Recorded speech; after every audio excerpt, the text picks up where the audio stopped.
It's time for the...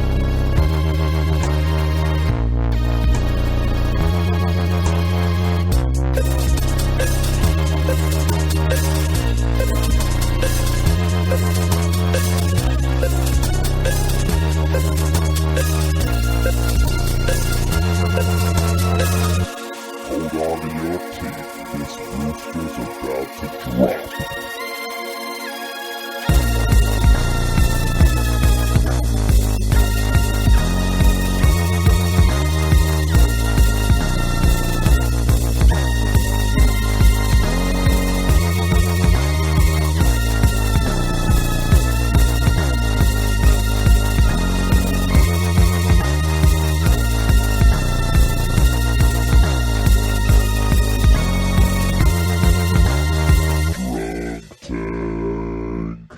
This podcast is brought to you by Audible.com, the internet's leading provider of audiobooks with more than 100,000 downloadable titles across all types of literature, including fiction, nonfiction, and periodicals.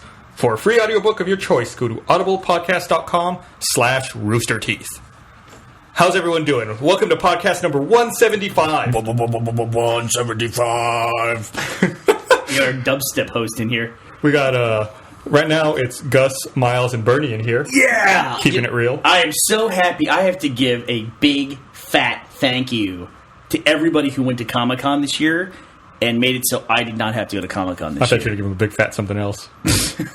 I don't know what that means. But if not for that, this podcast would have started with a gigantic yawn. Because, man, that was a run of conventions that we did in live events. Yes. The capper of which, at least for us, the capper of which, Gus, was RTX. Yeah. Yes. It's weird. I guess we haven't had really a podcast since then. I guess we recorded one at the event. That's weird. You seem confused by this. I'm This is totally normal. I'm totally confused. I have no idea what's going on. Yeah, so RTX, you're saying that because it seemed like a long time ago that we had RTX, but It was, a week ago. It was one A little podcast over a week ago. ago. Yeah, Yeah. last podcast. Jesus. And the last one we did a live streamed version of the audience attended podcast. Did you listen to that? It was really interesting to listen to. Yeah. Hearing the people laugh and... Well, I read the and comment, take part in or it. not laugh, as was the case. Yeah. Too bad you didn't save your Garfield joke for the live audience. People like the Garfield joke. God. I got plenty of people defending me on Twitter People about that. love watching you bomb with that fucking awful joke. I was in Australia, and I thought it was so awkward. I could feel the awkwardness all the way from across the world. God. I also love that you were just like, whenever you have a bomb joke, Gus, you just want to get away from it. Yeah, because normally what I do is I just cut it. Whenever, I don't know if you ever noticed that in the past. If I tell a joke that's awful and gets no reception, it gets cut. Yeah, but Son now of a that, bitch. now that Lindsay's doing it, she doesn't cut it. No, Lindsay just leaves it in there. I'm going to bring Lindsay in here. Let's talk to her about her cutting process. So the recording in front of an audience was really interesting. I felt like it was definitely different. Like, I think some people... I don't know. It was just weird. I felt like we were having to react to people being there more. Or like I was more aware of the audience. It was kind of like a sitcom. We had to wait for the shitty laugh track to subside before you keep going. That's how we look at the audience, Miles. It's a shitty laugh track. Yes, thanks. You just insulted everyone. Sorry, audience. Miles is filling in for Jack on this podcast, apparently. What's up, guys? Let me tell What's you up, about my internet? fleshlight. Oh, everything sucks. All right, hey, where's Jack today? How come he's not here? Because I know he's back in the office. I forgot that he wouldn't be here. I forgot that he would be back in time. So Yeah. I booked Miles. Take that, Jack. What's up? Is that what happened? Your people, once you were booked, you were locked in, and that's it? I just happened to be writing in here. He goes, "What are you doing here?" I'll be on the podcast. I'll be You're like, honest. "Okay." I thought he was Bernie. He was in the conference room with his 3 laptop writing. people. I was like, hey, you're going to be on the podcast? He's like, yeah. I was like, oh, shit, it's Miles, isn't it? So now you're committed? You guys are starting to look a lot alike. I don't know if y'all have noticed that. People keep telling me that. I don't know if they tell you that, No, Miles. I get that too. Joel says I can't wear like flannel shirts or something like that because I'll look like you or something like that. I'm getting fucking sick of Joel. Can I tell you? I'm sick of Joel. Because Joel constantly prods me all the time. He's making fun of me all the time. But when I poke fun of Joel back, he can't take it. Oh, no. Don't ask me about the Higgs boson. After that last podcast, Jesus. He just can't take He's it. supposed to be here right now. He said he would be here. I have no idea where he is. He's not in his office. I called him. I texted him. All right, let's just start talking shit about Joel him. Heyman, Now's our we're throwing chance. we're throwing you under the fucking bus. Not hard. Not hard. So did you feel weird? I'm sorry, I keep going back to it. Doing the podcast in front of people, I felt like there was a different rhythm to it almost. Well, we also took questions, which Yeah. is a little different. I mean, not everyone has been to a Rishi's panel. But it's just basically like the podcast but an audience member gets the microphone for about 30 seconds. Yeah. And then once that spotlight swings around and hits you, that spotlight can burn pretty bright. Yeah. You know, when we focus on you because we don't care if you came all the way from, upstate New York. We're still going to fucking make fun of you. You're on our show now, bitch. Yeah, you're part of the process. FBI, freeze. All right. Lindsay just Tuggy walked just in. joined us. Hey, Lindsay, we're in here bitching about the fact that you don't cut some of the stuff we want to get cut out of the editing process. Like my bad You don't want jokes. bad Oh, hold on. headphones? Let me turn your volume up. Right there you go. Give her a pair of Or headphones. just sit here, there. too. Sit over here. Switch. So, Lindsay Tuggy is joining us. She is the lovely young lady who edits the podcast between when we record it and when we put it out. Yes. What is the big thing you edit out of the podcast? What's your process? Let's see. This Aside from listening to Pandora on a low level, which I got yelled at for, God damn it. She listens to Pandora while she cuts the podcast. it's at a very, very low level. Like, it's not interfering. I wonder why stuff doesn't get cut that we want cut. Could it be that you're listening to something else? That is not true. how do you listen listen to two things at once? That would drive me crazy. I don't know. I guess She's got 2 years. Duh. Oh yeah, I sure. evolve. Is that one of your great jokes that we're not going to cut out of this? That's going to be boost volume at that point. She has mine. Should you get a plus 12 gain on that, please? Gotta insert like the crickets, get like a little soundboard going. Fuck, we have enough of them here. We don't need to insert anything. Cue siren clip. It's a hard thing to do to edit what is typically about an hour and 15-minute podcast every single week, Mm-hmm. and then she has to go in and insert all the links for the link dump because they're embedded in the MP45A. M4A. What is it? yeah. M4A. M4A. Yeah, MP3s don't have any of the embeddings. Fuck, they gotta stop making formats. They just gotta call it MP3, but just add new things to it. It's like, Sound. this is the, MP3 2. no. Like, this is MP3 just PO. the current version of MP3. I mean, how many different audio formats have there been don't over the know. course of the internet's history, Gus? I don't know. Do you remember the first one I remember finding and interacting with was a .au file? Do you remember those? I think that's a Sun From Australia. Microsystems audio file. No, it's a Sun Microsystems file. Oh, It's not from what? Australia. No, it's not foreign? Okay, my That's the bad. first one I What? encountered. It's basically just Paul Hogan reading everything to you as Crocodile Dundee. That's Awesome. everything on the internet. That's not a There've been site. so many. But listen, I don't know what it is. Like, I don't try not to think of myself as like one of those people who's brand loyal or anything like that. But there are certain formats that I just categorically hate. I'm not messing with them. Like what? I agree. Like for audio, it's AIFF. For some reason, whatever that reason is, I just see that format and I'm like, that sucks. Hey, for awesome. Fuck that thing. For awesome. Dude, A you're for not like annoying. No, they're great. I like that, but I like AIF. that? Okay, but which ones do you hate then? Like AU? Oh, I hate AU. hate AU so much. I'm not with images. Like, it seems like we're in an era now where we have to use .png files. PNGs are the We have best. talked about PNGs, especially Miles knows as an Yes. animator, like that is the best because it can fit in anything. It can fit in Final Cut and I can layer it over a bunch of shit, or you can toss No. it in Photoshop and be awesome with it. You're in Tiff's house, baby. You gotta step back. I fucking hate TIFFs too. I just want to use JPEGs. That's it. Yeah, but I like her treats. I've heard it's Tiff a has good lossy treats. format. When you're working, in production, you'd have something Yeah. that's Let's lossless. go on the fucking internet. Who cares? I mean, seriously, a lossy format? Y'all heard that. When you're Yeah, it's working like that red versus blues on the internet, right? Yeah, we Who use cares? JPEG impression for our videos. Man, do you remember when we started Red versus Blue? I do. And we had to host all the files ourselves? Yeah, that sucked. Do you know one of the biggest cost savings in the history of the company is when just randomly one day Adobe decided to turn Flash into a video codec? And they put that out because our files went from like a postage stamp size video that was about 90 megs for a minute and a half. Now we can do 4 or 5 minutes for like 18 meg, Yeah. 25 meg. It's beautiful. awesome. So like, even though our show is getting more and more popular, it's like all of a sudden our bandwidth bill just dropped through the floor. It's a big deal. Yeah. Especially before YouTube when we It's had a to pay for payoff. all that stuff. And now Yeah. Flash is going away.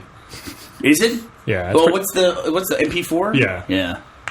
Once again, just New format. I don't want to fucking It's keep progress. up. You liked when Flash got introduced. Okay. You liked the new format. It is true, but also video codecs are like one of those things now. We're losing parts of the internet, and the internet is supposed to be a self-documenting, like self-journaling entity. And so it's like when you go back to look at something and either HTML formats change, Gus, or video formats change, you can't get those codecs anymore. You can for the most part. You're going to get the Cinepack codec by Radius.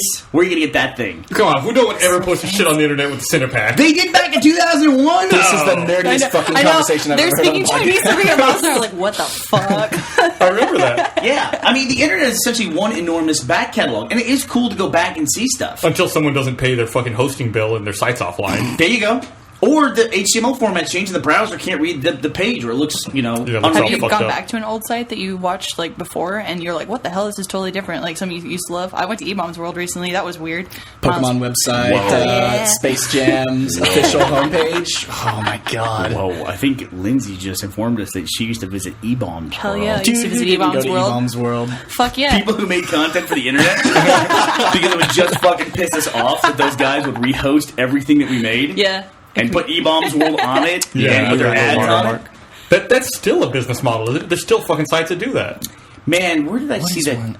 Just recently, where Funny people Joe? were stripping that. I mean, the Funny news Joe kinda agencies does do that. that now, like CBS, and I shouldn't throw names around. 'Cause I don't know if CBS does that. But yeah, people will take videos and then just strip everything off of it, and you're supposed to be excited because they repost your video and you're getting Or they'll publicity. mix it. Oh yeah, that's right. We got in that fucking stupid ass argument with Brandon Yeah, when that fucking shithole website rehosted our Siri video. I remember right. that. Oh yeah. Yep. That Motherfuckers. thing. I think you just referred to the Huffington Post as a shithole website. Shithole. Ariana Huffington. Get off your fucking BlackBerry. What is the Huffington Post? I never go there. Hufflepuff It's just like a news aggregator. It's just like it's just what you said. Like it's like E-Bombs World, but for news. Oh, okay. And so our Siri video qualifies as news? Yeah, it's got other Yes, sites. it's informative. I learned a lot. Tell me how to be angry at it, though. I don't know how to be angry. Is it like a liberal rag? Like, am I leaning conservative here and like calling it a liberal rag? I think that's a fair assessment. Okay, good. I just have to know how to hate stuff. It's important for You me. got to know the context. I do. Liberal rag, check. Steals content, check. Well, it's one of those things. It's BlackBerry tough user. because it's like it's tough to get a video that just goes nuts. You know, we make videos all week, all month, all year, and then occasionally have one that just goes wild and goes Those crazy. gems. And it's like it's what you kind of work towards or get that. And for a lot of people, it's their only video. You know, they Yeah. make one that kind That's of your piano cat. It's a one-hit keyboard wonder. cat. Wow, did I just mess that up? Too many cats today. I had to deal with Joe.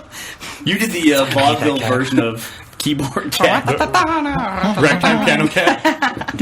All right, if we're talking about Keyboard Cat, we got to talk about something that was big in the news this week. I hope it was Keyboard Cat. Well, keyboard. How did you first hear about Keyboard Cat, Gus? Or was it big? God, a few years ago, I don't know. I saw Becca tweeted something about it. That's how I heard about it.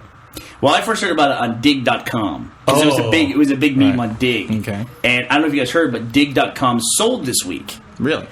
Dig a few years ago, maybe more than a few years ago at this point, but Dig it's a site kind of like Reddit. You know, it's Right, a news right, right. aggregator like Fark or Reddit. And it was the most popular site. Like, for us to get a video on the front page of Dig was a big fucking deal. Big deal. Because there been a lot of traffic. Was it a Big dig with deal? big with 2 G's. Big. But, I gotta say, though, too, I am saying it was a big deal, but that's the kind of thing you do all the time. Is like, our site got, or your video got on the front page of Reddit, or our video got on the front page of Dig, or whatever. It never means as much traffic, either, as you think it does. Like, it's not quite as big a deal. It is a cool marketing thing because you have a lot of people outside commenting on it and discovering something for the first time, but it really doesn't amount to all that many views. Unless it's on Reddit, you get a lot of karma. Just throwing that out there. I mean, upvotes everywhere. Or You know, or a lot of rumors. That are As a concerned. website that actually has karma that counts for something, it's kind of weird that people chase all that karma on Reddit It for is weird. I don't really get that. nothing. Yeah. Like, I say I don't understand why people like karma, but then if like I post something, I get a bunch of downvotes, I suddenly just feel really bad. Really? I just don't give a shit. I got That's what I'm. Like, That's what I'm whatever. going for. Downvote me, bitch. See, once again, that fear of rejection crops up again. Gone wild, here I come. Oh God. They'll Wait, want let's me go there. back. Let's go back to that second. I want to make a note here. I gotta know what the motivation is behind Gone Wild posts. What the motivation is? It's Gone hey, Wild. people, look at me, tell me I'm pretty. That's the motivation behind people posting on Gone Wild. We said we're going back to that. Miles like, I'm not waiting. I'm jumping right into this. But Miles in the Dig.com stands. sold this week, and they sold for $500,000. And about 3 years ago, maybe a little more at this point, they were in talks to be purchased by Google for $200 million. Damn. So it is a classic example of the window. Just for fuck, clarification, I saw an Ars Technica article that said that $500,000 was not the actual total aggregate price. That was for a portion of Dig.com. That was bought by... some weird investment company. Right, like the internet startup. They're going Right. to merge it with News.me. Right, something fucked up and Sounds stupid really like that. good. I'm really excited about that. When you combine all of the different assets that were purchased, the final total price for everything put together was about $16 million.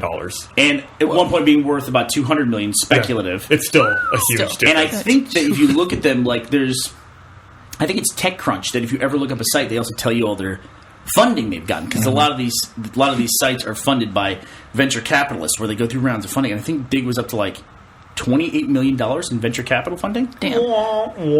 Yeah. And people always, essentially people get really excited about that. They go, wow, this company raised, $8 million in this round of financing. Whoa! But, oh, wow, Carrie just showed up with 4 beers. Carrie's No, my it's like favorite five person beers. right now. Mind. Say hi, Thank Carrie. you. So what happens in that Thanks for the case? beer. So have a seat, Kara.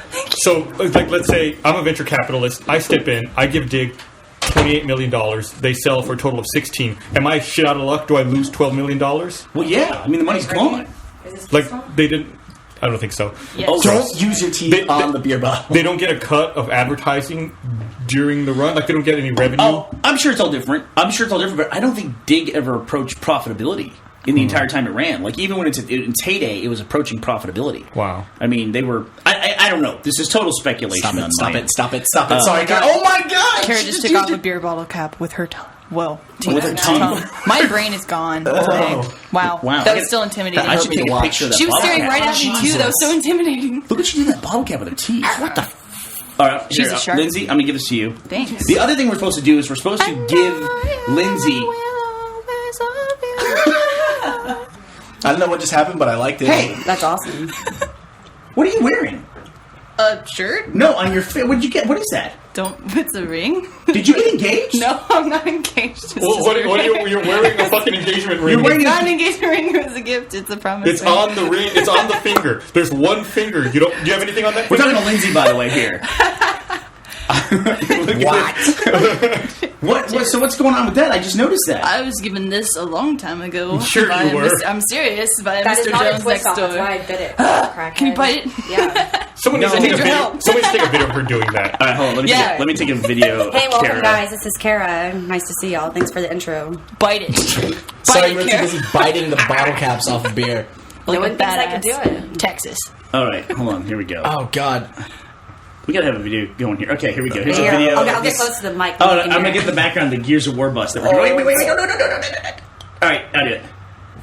Nice. Oh my god! That's God. impressive. That's disgusting. Shark. Wow. That made me cringe. How did you learn that you could do that? It's really not hard. I think I just tried one time and I was Wait, let able me to do guess. it. You were drunk. Probably. Oh god! Don't do that! No, don't. You're going to hurt yourself. Well, You don't have tell to me that after you can embarrass me. Well, you have to know how to do She's it. like, put it down, old man. Yeah, Brett can't do it. I can't look. Do you do that at parties? I can also. Yeah. I can open a beer with a set of keys, though. I don't need to waste my beautiful teeth. Can you on open it that. with your belly button? You know, you're gonna. You have beautiful teeth, Carrie. I hate to see you with a big crack too. You look like a hockey player. Oh, thanks. Hey, Yeah, you see that'll gold? be good. No, I said I don't want you to do it. Oh. All right. So Promise ring. obviously, with this Dig discussion, people were all over. Like, oh, haha. Dig didn't Yeah. sell for enough money, and they're comparing it to Reddit a lot because Reddit, went into vogue as Dig was falling out of favor. But there's a flip side to this as well. It's like, yeah, Reddit's really popular. What people don't realize is that the window works on both sides of, like, when is the prime time to, like, get out of this company or sell the company or whatever. And, I mean, you can make the argument that Reddit sold too soon. They sold to Condé Nast in, I think, like, 2008. Yeah. Wow. Miles, do you even know who Condé Nast is? I'm gonna be honest with you, I have no idea. No. See, Condé Nasty. it's a huge publishing company. Like, Condé Nast Traveler, right, is the Okay. big, like... I think. Yeah. That's Yeah, one. That's all one right. of their magazines. Do they own publish a lot any of other peer major articles. companies? I want to say it's a $7 billion a year company. Yeah. And the owners of I'm Reddit listening. reportedly sold for about $6 to $7 million in 2008, and now Reddit's worth about 190, 200 million. So there's two flip sides to this. I mean, it's like, you could sell at the right time and miss your window, or you sell too early and you watch your thing just grow. It's like Yeah. the guys who sold MySpace. Right. They fucking hit it dead on. I'm friends with that guy, Tom, on MySpace. Well, we're all friends with that guy. I should write to him and ask him. Does that mean I can private message Tom and ask him how things are going? I remember after MySpace sold for $500 million, and then I think Yahoo was trying to buy Facebook for $2 billion, and Mark Zuckerberg turned him down. I thought, that is the dumbest guy in the world.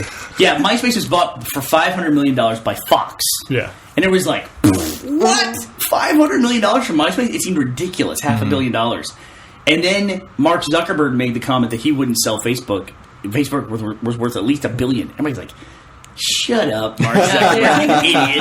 And then sure enough, he turned out to be right, you Yeah. know? And he turned down $2 billion, and now it's worth what? 100 billion, I believe. 100? Jesus. Wow. We, I don't know if you remember this, What is that, but dollar a friend? No. after Facebook turned down the $2 billion acquisition offer, Rooster Teeth wrote and distributed a press release Right. saying we would entertain any buyout offers for $2 billion. Anybody who's interested in buying a social network. We're not dicks. Yeah, we would be totally cool about it. We're not like Facebook. We'll Yeah. sell you our company for $2 billion.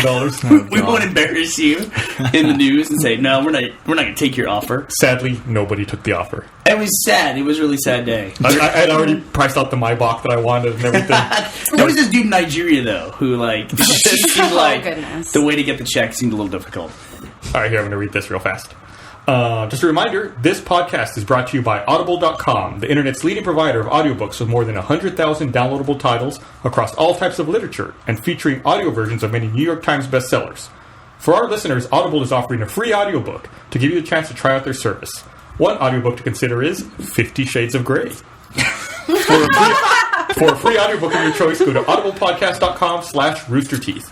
That's audiblepodcast.com/roosterteeth. Why'd y'all laugh? Okay, open another bottle with the teeth. Nice. Y'all need a bottle of fierce. So, have you read 50 Shades of Grey? I read a free excerpt that you can see on Amazon. Let me guess. How Was did it it go? racy? Yeah. Okay. But it was really weird, and I realized why afterwards.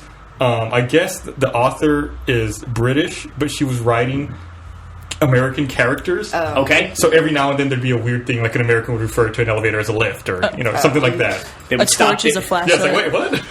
They would stop mid-sex to eat cheeseburgers, basically. Is that when you go get Gavin? You're like, Gavin, what does this say? Tell me, please. Is this hot? I don't know. Well, where's Gavin? Gavin's coming back. So Gavin comes back today? I believe that Gavin is on a plane right now coming back from the UK. Nice. And while he was there, I know he shot some more Slow Mo Guys stuff. Yeah. So if you're a Awesome. Slow Mo Guys fan, you should expect to see even more in the future. He shoots a lot at once. Like, he shoots, 10 episodes in a week. Maybe Damn. potentially even more. Yeah, he was telling us efficient. that he and his, I cannot remember his friend's name, I'm so Dan. sorry. Thank you. He says that they both just get together one afternoon and we'll film 10 episodes at a time. Just like, why the hell not? Let's just spend 2 hours and That's do awesome. this. Yeah. So what do you want to film in slow motion today? My cat running up this fence. Fuck yeah, bro. What should we explode today? It really is awesome to have a camera that when you point it at something, it just makes it awesome. Yeah. It's like, we're going to film the gutter pouring rain down the curb, and it's going to look like the most beautiful thing that you've ever seen. Yeah. Like, that's a good investment in a piece of equipment. I don't own any pieces of equipment that are like that. Those things are fucking expensive, though. I feel like there's a Yeah, flip they side are. though. There's some things that you could film that's are just a million times worse in slow motion. I'm not gonna throw out any examples. no, Like fat no. people walking. You have to. Yeah, like a... Like vomiting. I gotta see it now. No, you don't. Gavin, get on that right now. Gross. I gotta see Kara opening a beer bottle in slow motion. They put in that awesome slow motion music that they do in every video. It's like the dude falling out of 6th Street bar. You get to see the horror in the face of his friends. Did I ever tell you, when I was in Amsterdam, I saw someone thrown out of a bar, like in a cartoon. Someone picked... With his pants, Yes, the bouncer picked him up by the collar of his shirt and the belt. And swung him out? Whoop, yeah, heaved him out into the street. He landed on his chest, and the guy, awesome. just like a cartoon, stood up, dusted himself off, and then kept walking down the street.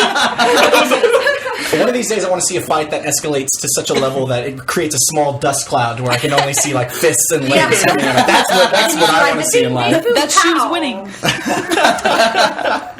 Then a dude was hit by lightning. He was just like a black cinder with eyes, and that was it. But his eyeballs stay behind. That's it. And they blink once. Is this before or after he gets hit with that anvil that comes out like Yeah, right? Oh, it's after. It's after. You got to finish with the lightning.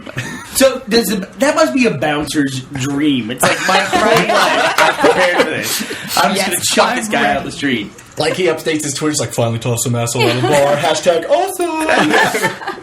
Do you know why he was tossed out? No, I was not in that bar. I had just gotten Amsterdam. I just walked up the train. I was like, oh, look. There's where the red light district, all the bars there. Let's walk over there. I started walking. It was the first thing I saw at the very first bar on the edge of the red light district was some dude getting thrown out by his collar and belt. Red light The district. best part of that story is Gus is right off the train straight to the elevator. No hotel. Listen, Nothing. where else are you going to go? Honestly, when I went... Check in. Get No, something to eat. no. Yes. When I went to Amsterdam, I don't know if you know this part of the story. I was in London with Jason and Joel, actually. And we had some time between our events that we were there for. We had 4 days to kill. So we were like, let's go down to the train station and go to Amsterdam. Joel was like, no, I'm not going to Amsterdam. Of course. So fine. So Jason and I go to Amsterdam. We literally had the idea, walked straight to the train station, had no luggage, had no hotel waiting for us in Amsterdam. And we're like, we'll just figure it out when we get there. So I got there, walked to the red light Best plan is no district, I had plan. nothing. We were like, if worst comes to worst, we'll sleep in a train station. Yeah. If worse comes to worse. That's not the worst. If worst comes to worst, I might have been doing some awful things. Have But you seen Taken, Gus? Liam no, Neeson will find you. we had no plans. We just showed up. And just had fun. If worse comes to worse, you're behind one of those windows trying to earn money. Right? Back home. Exactly. Dude, I used to work for that guy. Man dog and I guarantee you I would not have been on the main avenue. I'd have been like in the side alley with Side the old alleys. ladies. Would you have tassels? yeah. It's like those moments where you have to like, wow, that girl looks just like Angelina Jolie. Wait a minute. Girl? Great girl? It's like, Uh-oh. you guys ever been to Amsterdam or anything like I don't that? get out much. It's pretty France and interesting. Germany. You know, they're cutting down on a lot of that stuff. Yeah, Gus. I think I read that it's going to be illegal for non-citizens to do drugs in the red light district. I Right? heard about they're doing that. drug crackdowns, yeah. They've That changed some of the makes rules. sense. Is correct. Like, only their citizens are responsible enough to do drugs. Right? Well, that's probably true. Well, I think the big deal is that their citizens understand the laws. Yeah. And Right. when they take mushrooms and dive into a canal and die, their family doesn't sue, you know? Right. They're like, well, Yeah. he's stupid. Yeah. Well, yeah. They're just embarrassed by it.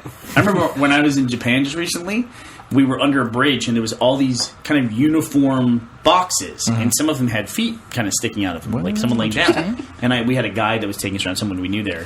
And I asked her, I said, what's all these like little boxes, constructions here? She goes, oh, that's where homeless people go. When they're homeless, they go there so that you don't have to see them being homeless because they're Interesting. ashamed by it. I was like, dude, we could use, Yeah. use a little bit of that. I was like, yeah, that's not in America. Nobody's Yeah. ashamed to be It makes homeless. sense, though. They're all Yeah. about honor still. Like, a lot of Racism. them. Yeah, well, you're Not like on the side of the racist. road. With, you know. I feel like they're more honorable here than there than here. I feel like here we're just like, whatever, we don't give a shit. We're our pants Yeah. low. No, people fake homelessness just to get some money Yeah. on the side of the street. It's like You I saw believe a that, guy- Karen? Do you believe that people are like on the side of the street? I faking saw. it? I know for a Yes. fact. I saw a guy one time. This was about 2 years ago in Austin. And I was sitting in traffic waiting on a light, and I literally saw this older man get out of a car with a cardboard sign and took off like his nicer kind of like button down shirt, put on this raggedy one, walks up to the corner, sits down, and then just holds up the sign. And I'm looking like, did I What, are really you just see serious? that? Did Maybe I he's a method really, actor or really just see something. that? Must train. Like,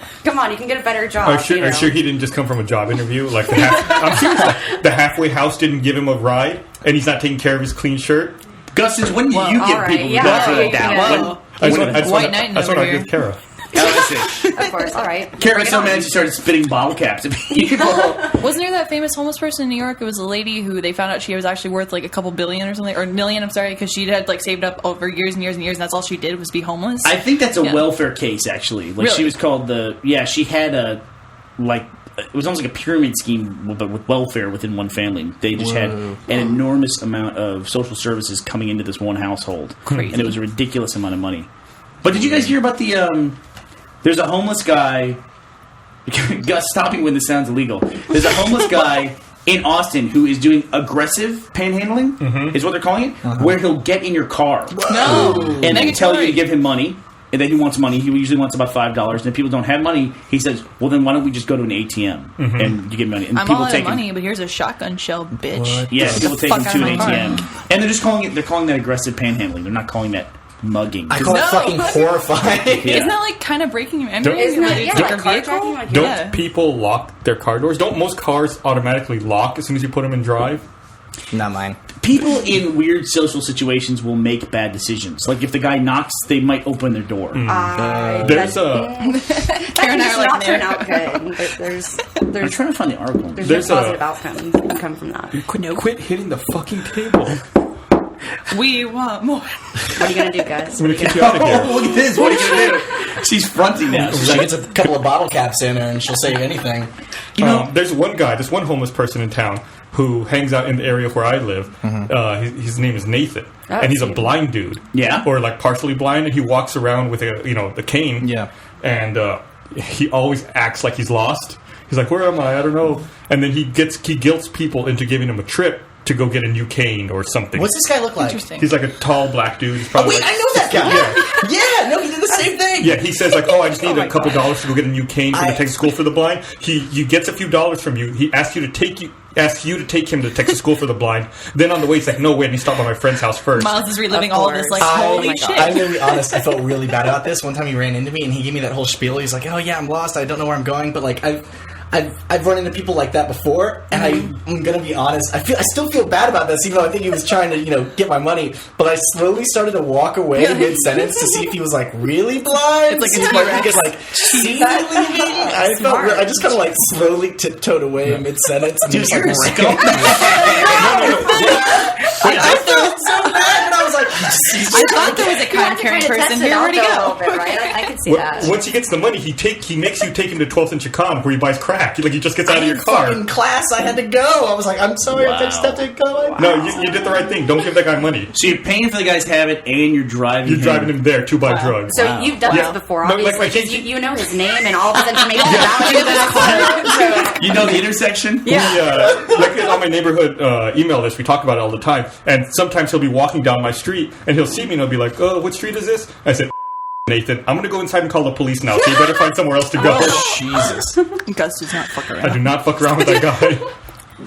If it makes you feel any better, Miles, a blind guy tapped me on campus with his cane. I was like, "Oh, I'm so sorry, I'm in your way." But he did not move around me. He proceeded to try and feel for what was in front of him, which was me, but I was very scared and I didn't know how to respond. I was like, So I went with, "It's okay, it's me. It's me, man. It's me." Okay. I'm sure he's like, all right, oh shit, it's me. I totally got it now. Yeah, I was on campus one time. We have a school for the blind and a school for the deaf in Austin. Yes. Mm-hmm. They're big rivals in basketball. In basketball, why? Could you just say like, Let's go. We're like here check- at that joke. Let's go check over freak here feel where that around. joke isn't. You guys go over there and hang out here with the joke. So I was on the UC campus one time, and I was across the street, and I saw some blind guy walking, and he crossed a driveway, and where the sidewalk goes across the driveway. But in the middle of the driveway was an enormous 18-wheeler trailer that was like extending out in the street. So the guy's just walking on his path, which I'm assuming if you're blind and you're in a routine, you walk the same path every day. I don't know how they do it. I don't know how they do it either. To count steps Yeah. or something? They have like a mental map. They're nuts. Yeah, and I guess everything else compensates if you lose one of your senses, but like Gus becomes become caring. I love that movie. But he was, I could see him, he was standing there like at the truck, and he was just sitting perfectly still.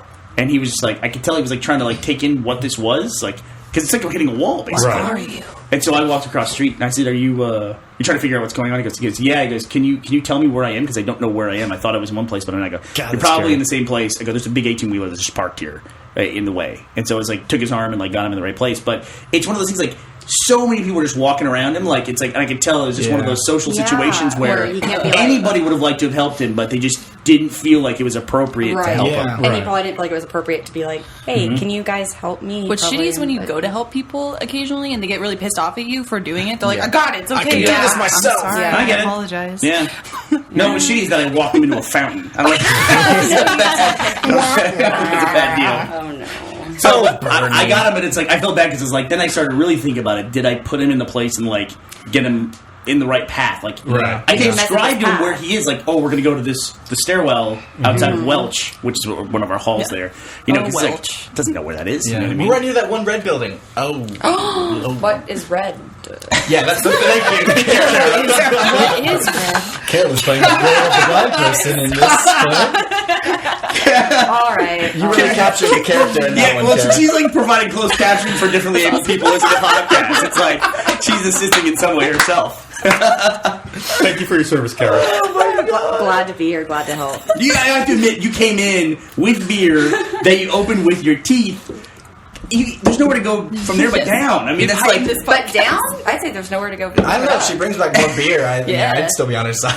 plus she bangs the table. Yeah. 5 seconds. People are banging the Gus is table being so constantly. mad. Okay, let me ask you this, Gus. Lindsay, does it What's piss it? you off when Hey. Gus gets mad at everybody on the podcast for Yes. yelling or banging the table when he doesn't have anything to do with taking out the bangs? What are you so upset about? It doesn't make me mad because I can relate because I'm like, fuck, there's a bump, but then I'm like, would Gus cut out this bump? No, he wouldn't. Yes, I And would. Gus would not be listening to Pandora, and Gus would be cutting every fucking bump. Everybody now, beer bottles on the floor.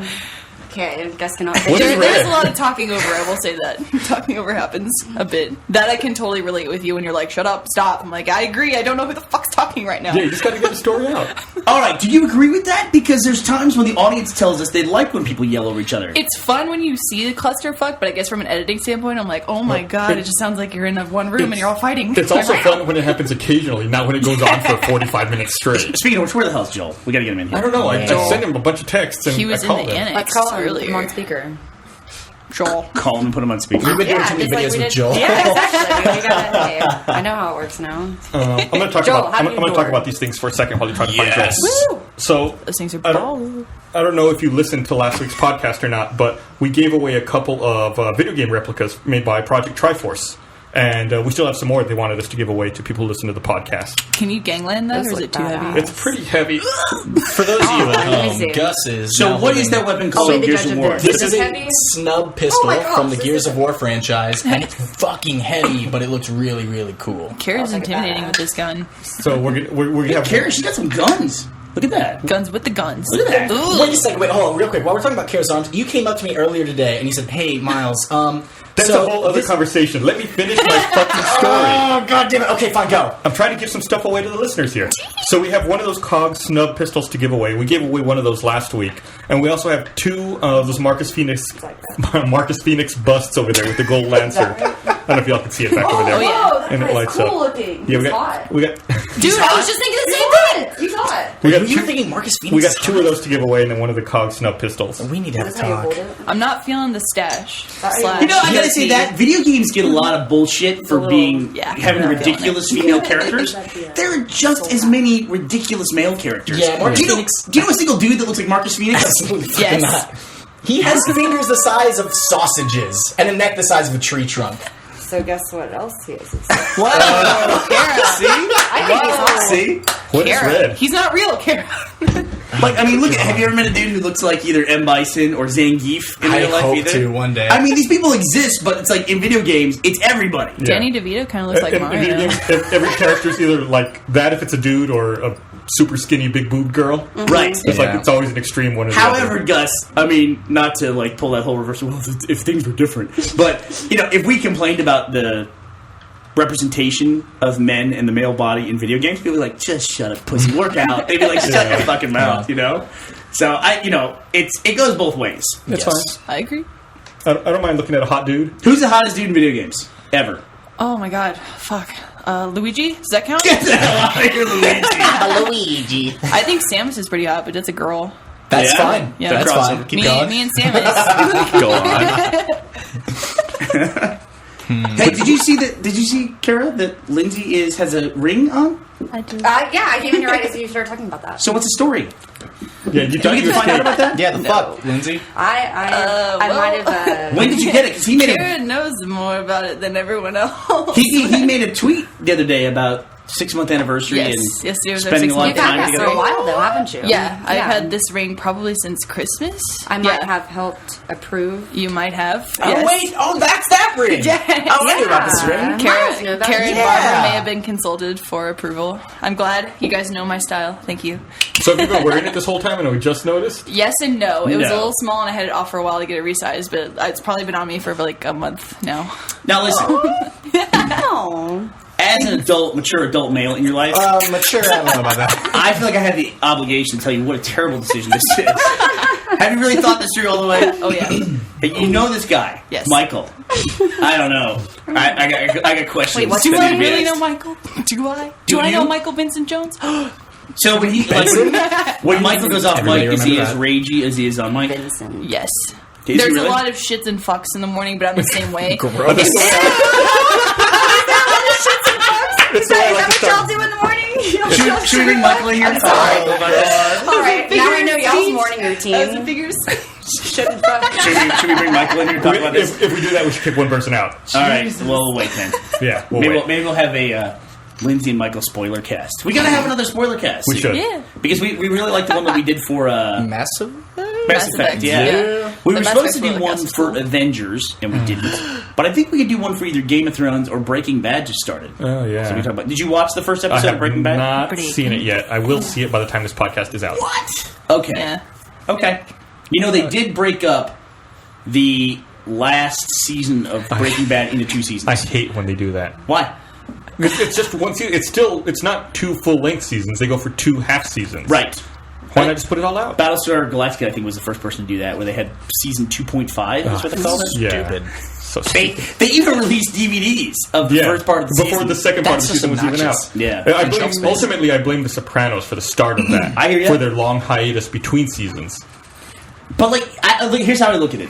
I look at it as the HBO with The Sopranos has established a new kind of series, like one of these like super high production value series that it takes a while to come out. You know, Right. I mean, they're still faster than movies, and you get a shitload more content than movies. They had like 18-month breaks. Didn't they have a 24-month break? A movie, you get longer than that, don't you? I mean, you get guess. 3 years. How long between Return of the King and The Hobbit? That's like 9 years. Yeah. Oh, yeah, but they were putting those out every year. Return Nice. Once they made them. Yeah. Yeah. But still, it's only 4 hours. You get 4 hours in 2 episodes. Or I guess it's 4 episodes of The Sopranos. Yeah. You know?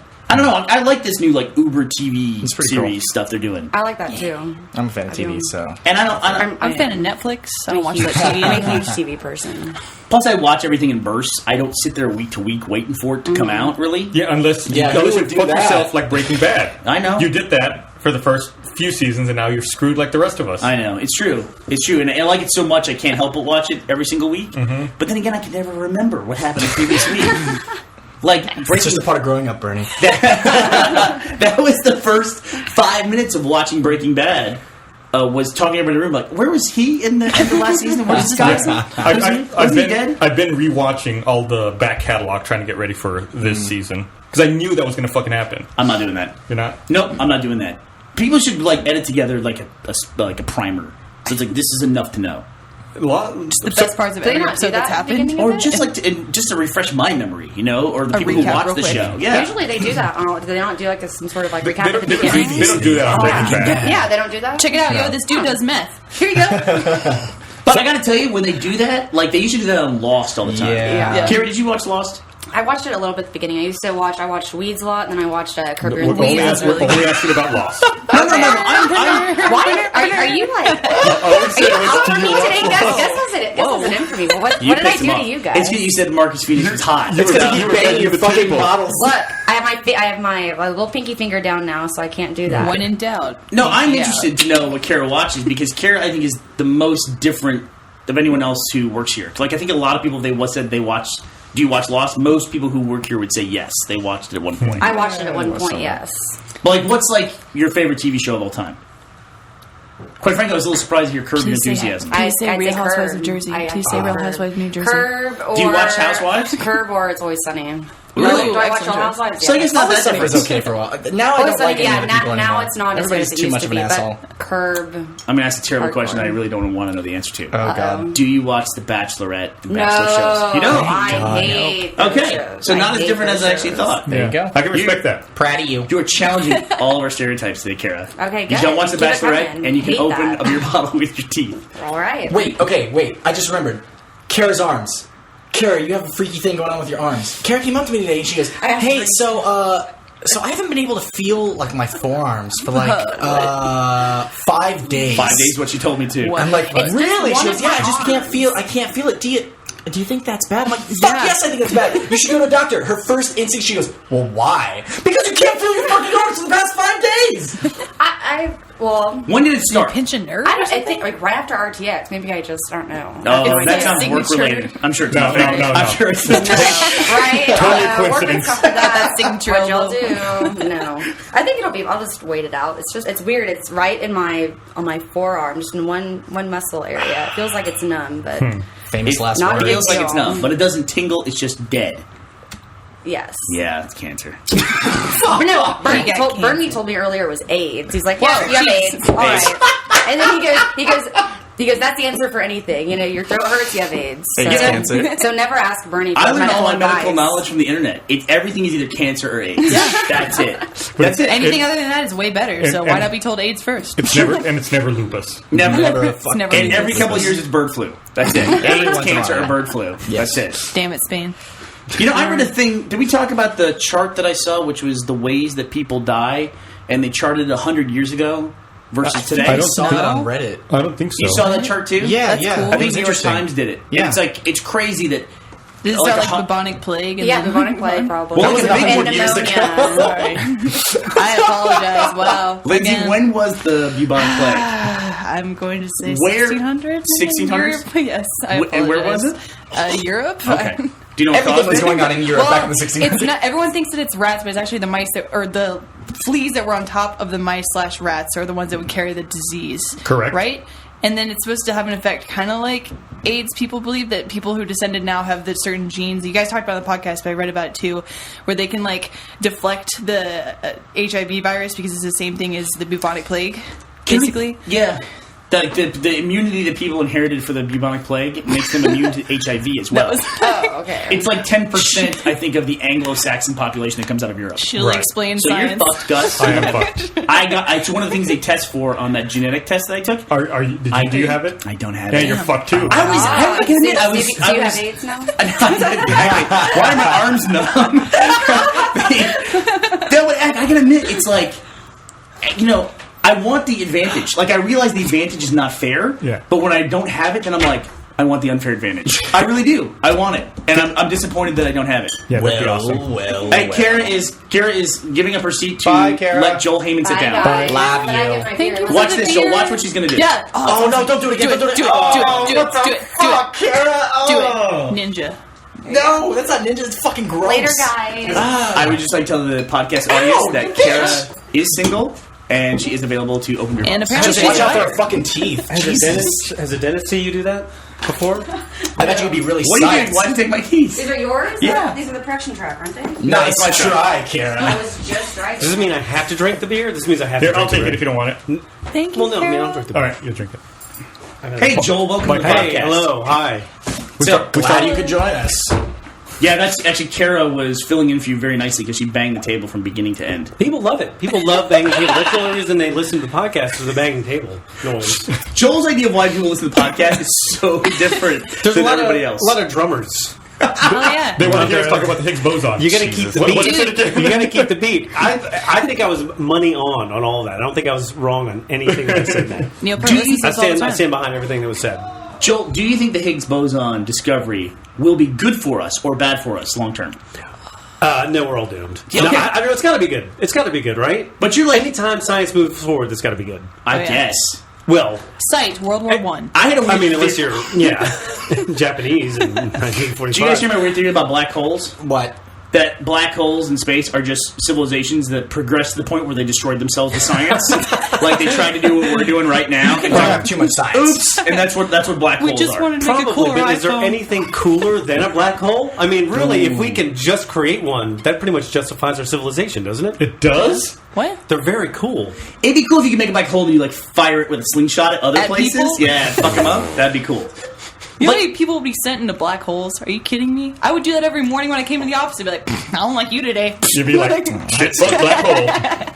So if we did make a black hole, though, would that destroy us, or would it just, or would as the black hole grew, like say they discovered one or actually made one in CERN in France, right? Discovered a black hole that's been secretly residing in It's been hanging France. out in I think France. they living in a Yeah. How basement come for all no this time. news has been coming out of France lately? I wonder what's going on over there. It was going under the slow. Champs No Elysees. news, no light, nothing. But like, would it expand and would it slow down time enough to where, like, it wouldn't be this cataclysm where we're destroyed? It's just like we slow down on a relative scale, and from the outside looking in, Whoa. it looks like we don't exist. It's like stop but we're motion. just fine. This conversation got too sciencey. I'm going to the bathroom. I'll be back. There you go. Okay, give me a beer on your way back. I think A if we- black hole breaks down everything into like its smallest, right? No, it doesn't break it down necessarily. It'll compress it through extreme gravitational forces. I think if one was made in France, unless it was like tiny and microscopic, it would kill us pretty quickly. If it's microscopic, maybe we'd be around for a bit. But it would start growing. Yeah, it would start growing pretty quick. No, I get what you're saying. You're saying like it would suck everything in and destroy it. Right. But as you're entering the black hole, doesn't time stretch and slow Yeah, down? once you pass that event horizon. Right. So from the outside looking in, it looks like everything is destroyed. Well- but our frame of time reference would stretch out so long that we might never reach the point. It's kind of like a half the distance thing. Yeah, We'd never right. reach the point at which we perceive ourselves as destroyed. So What- we're what- It's just we're like destroyed right separated now? from the rest of the universe. The podcast was destroyed as soon as I walked in. Let's just get to the. How did this happen? How did it happen? We were talking about beer bottles. What I've heard is that once you cross that threshold of the event horizon, that you aren't necessarily perceived as destroyed from the outside. Right. So, like, let's say I'm in the black hole and you're outside of it. To you, I would just appear to start fading away. Okay. Like, I would still be here, but I would slowly dim. Gus, you and become faded away fade. 3 years ago. It seems like the deeper we go into science, the more that like perspective starts to enter Yeah. the situation, This is which interesting. is Keep going. weird. Well, it's like that. It's like that video you linked several months back about the observer affecting the outcome. That it still makes me mad. Yeah, like perception and observation have direct influence over the outcome. Did you Yeah. watch the video? Yes. Yeah, that makes you mad at the universe. You're like, Yeah, it does. just quit fucking around. I told you to bring it open. Jesus Christ, camera's Well, gone. I don't listen to shit. So she opens it with her teeth. You saw Yes. it. That was not. It's camera tricks. disgusting. She's like a shark. That's impressive. There's no way I could do that. She's single. Lindsay, Yeah. is that what you think a shark does? Yes. Is that opens beer bottles? Yeah, and then it shakes it like a dog. They go, Oh my and then I god! punch it. Real quick, 25th anniversary of Shark Week is coming up, and I'm fucking Holy excited. shit! It's Shark Week. How much shark footage can there possibly be? A ton. There's A only like million. 10 hours, but I will watch that shit until I You die. know they Oh. loop it. You know it's the same clips every goddamn Oh, year. it's When, so when are we awesome. going to get to the point where they have a Discovery Channel show where they're like, "This is Neil. We're going to put Neil in the water, and sharks are going to eat him, and we're going to record it." I think it's a Like, special for the 25th year. when are we going to get to that? I want to see a dude get eaten by a Coming shark. next week, Neil recorded gets eaten by live. sharks. Speaking of Discovery Channel, I want to see a reality show starring sharks that are competing to get on Shark Week. So they have to be the sharkiest, and whoever's the sharkiest wins at the end. And there's a panel of judges. Have you ever seen that Snickers commercial where it's like a market research? yes, And they're it creeps me the It's fuck weird. out. Yeah, like these market research people are interviewing two sharks. They're like, "What did you think of Neil?" It's like, "He was good. I felt like there was a little something extra in him." They're like, "Oh, Neil ate a Snickers with peanut butter or something." It's like, "Yeah, I thought I tasted peanut butter. Can we bring him back in and get another bite?" It was like, what? It's like, what the Yeah, fuck am I it watching? was kind of strange. That's not freaks me logical. out. Sharks are above water. That doesn't make any goddamn sense. Plus, sharks do not like peanut butter. Well, they had scuba gear. And So. they're talking. I just hate the idea of a shark that a shark will bite stuff to figure out if it wants to interact. That's with what it. I do. That's honestly. it. What a I'll great- see shit. Is it? What a great species. That's like how they shake hands. Yeah. He's like, I'm just going to bite a little piece off of you and then make a judgment as to whether or not this And is... a little piece is relative, depending on the size of the shark. So I was actually watching the Discovery Channel last night. They had something. It was called Mermaids: The Body Found. Oh, And fuck that. It was Fuck a that. It was a air quotes documentary about how they found a body of a mermaid and stuff. This thing was completely fake, but it was shot. No shit, Miles. No, Fucking mermaid. I know it's completely fake, but the thing is, there's really dumb people out there. Like, it didn't have a thing in the very beginning that was like, "This is complete bullshit. Please don't believe this." But you know, there's some people like picking it up off their satellite in their RV or something like, "Paul, mermaids! I told you they's out there." Like, Can we not bring my family into the podcast? When I was a kid and we had things called documentaries, they were boring, fucking sciencey, black and white, factual things. And now it's like they've bent the term of They what a Michael documentary Bayed it, is. yeah. oh god, it was We're so bad. Do you know, when we were kids, you know what the big documentary that we hear about all the time we go to the planetarium and see? Is how we were heading into another ice age. And then that went out the window. Now we're going into global heating and global warming and all that. Well, global warming precedes that, result, right? yeah, will result in the ice age, It's right? climate change, which ultimately will lead to another Right. ice Well, what I'm age. saying is, It's like, they didn't you- talk about that when I was a kid. Yeah. And, That then, was and they something. had a picture of you fueling your car while it was on. Right. It was like, this is what it's going to cause. I think that Joel and I have now lived long enough to go through an ice age somehow. It's no longer a threat. It wasn't that bad. Like, they made it out to be some terrible, we're fine. Totally fine. Totally fine. Made a good movie. When we were growing up, it was like, I mean, the Russians have nukes. Shit. They're going to kill you. It's going to be horrible. And that's what we grew up with. And now you guys... We have everyone's Here. a terrorist if they're not white. That's what we have. When we grew up, it was a fucking terrible time to grow up because it was like you were 10 seconds away from dying in nuclear fire at any point in time, or you were going to get AIDS. I just want you to know you just reached an old person milestone when you just told us how bad your childhood was compared to our childhood. I'm just saying it was a shitty time to grow up because they were telling you everything was going to fucking kill you. You're just trying to include the word milestone. Milestone. Also, it's like just say no. Every drug was going to fucking kill you. There's all the drug propaganda. Yeah. If you took anything, the moment you take it, you're going to go insane. You're going to pull your own teeth out. Dude, You're gonna put a baby in the oven. Yeah, you're gonna open beer bottles with your teeth. That's how Dare was. Yes, y'all had You're dairy. gonna head straight from the train right to the red light No, district. they really did. They made pot look like LSD. Like there was no, like they took the worst Didn't you of see all Reefer drugs. Madness, Joel? That shit will make you want to kill people. Yeah, they forced us to watch that. I remember seeing a graphic as a kid that was a joint. It was like one of these, infographics where it's joint equals, and it was 212 cigarettes. That if you smoked one joint, it was the same as smoking 212 cigarettes. Well, that's I science, remember buddy. that That's graphic. science. It was a film strip somewhere. Oh, when they would play the tone, you had to turn it, the boom, and you go to the next slide. Yeah, we're really dating Those ourselves. fucking machines. on this Those were shit. old when I was a kid. Our tools were basically like flashlights with little plastic pieces. That is what we had. That's Slide depressing. rulers? What's that, Joel? I'm No, sorry. he's right. That's what essentially what that It was a projector was. flashlight. Yeah. It was a flashlight. Projectors are awesome. And then you would play like the accompanying audio love cassette. that. Yeah, there was an audio cassette. It's like, yeah, turn the And they thing would at the beat.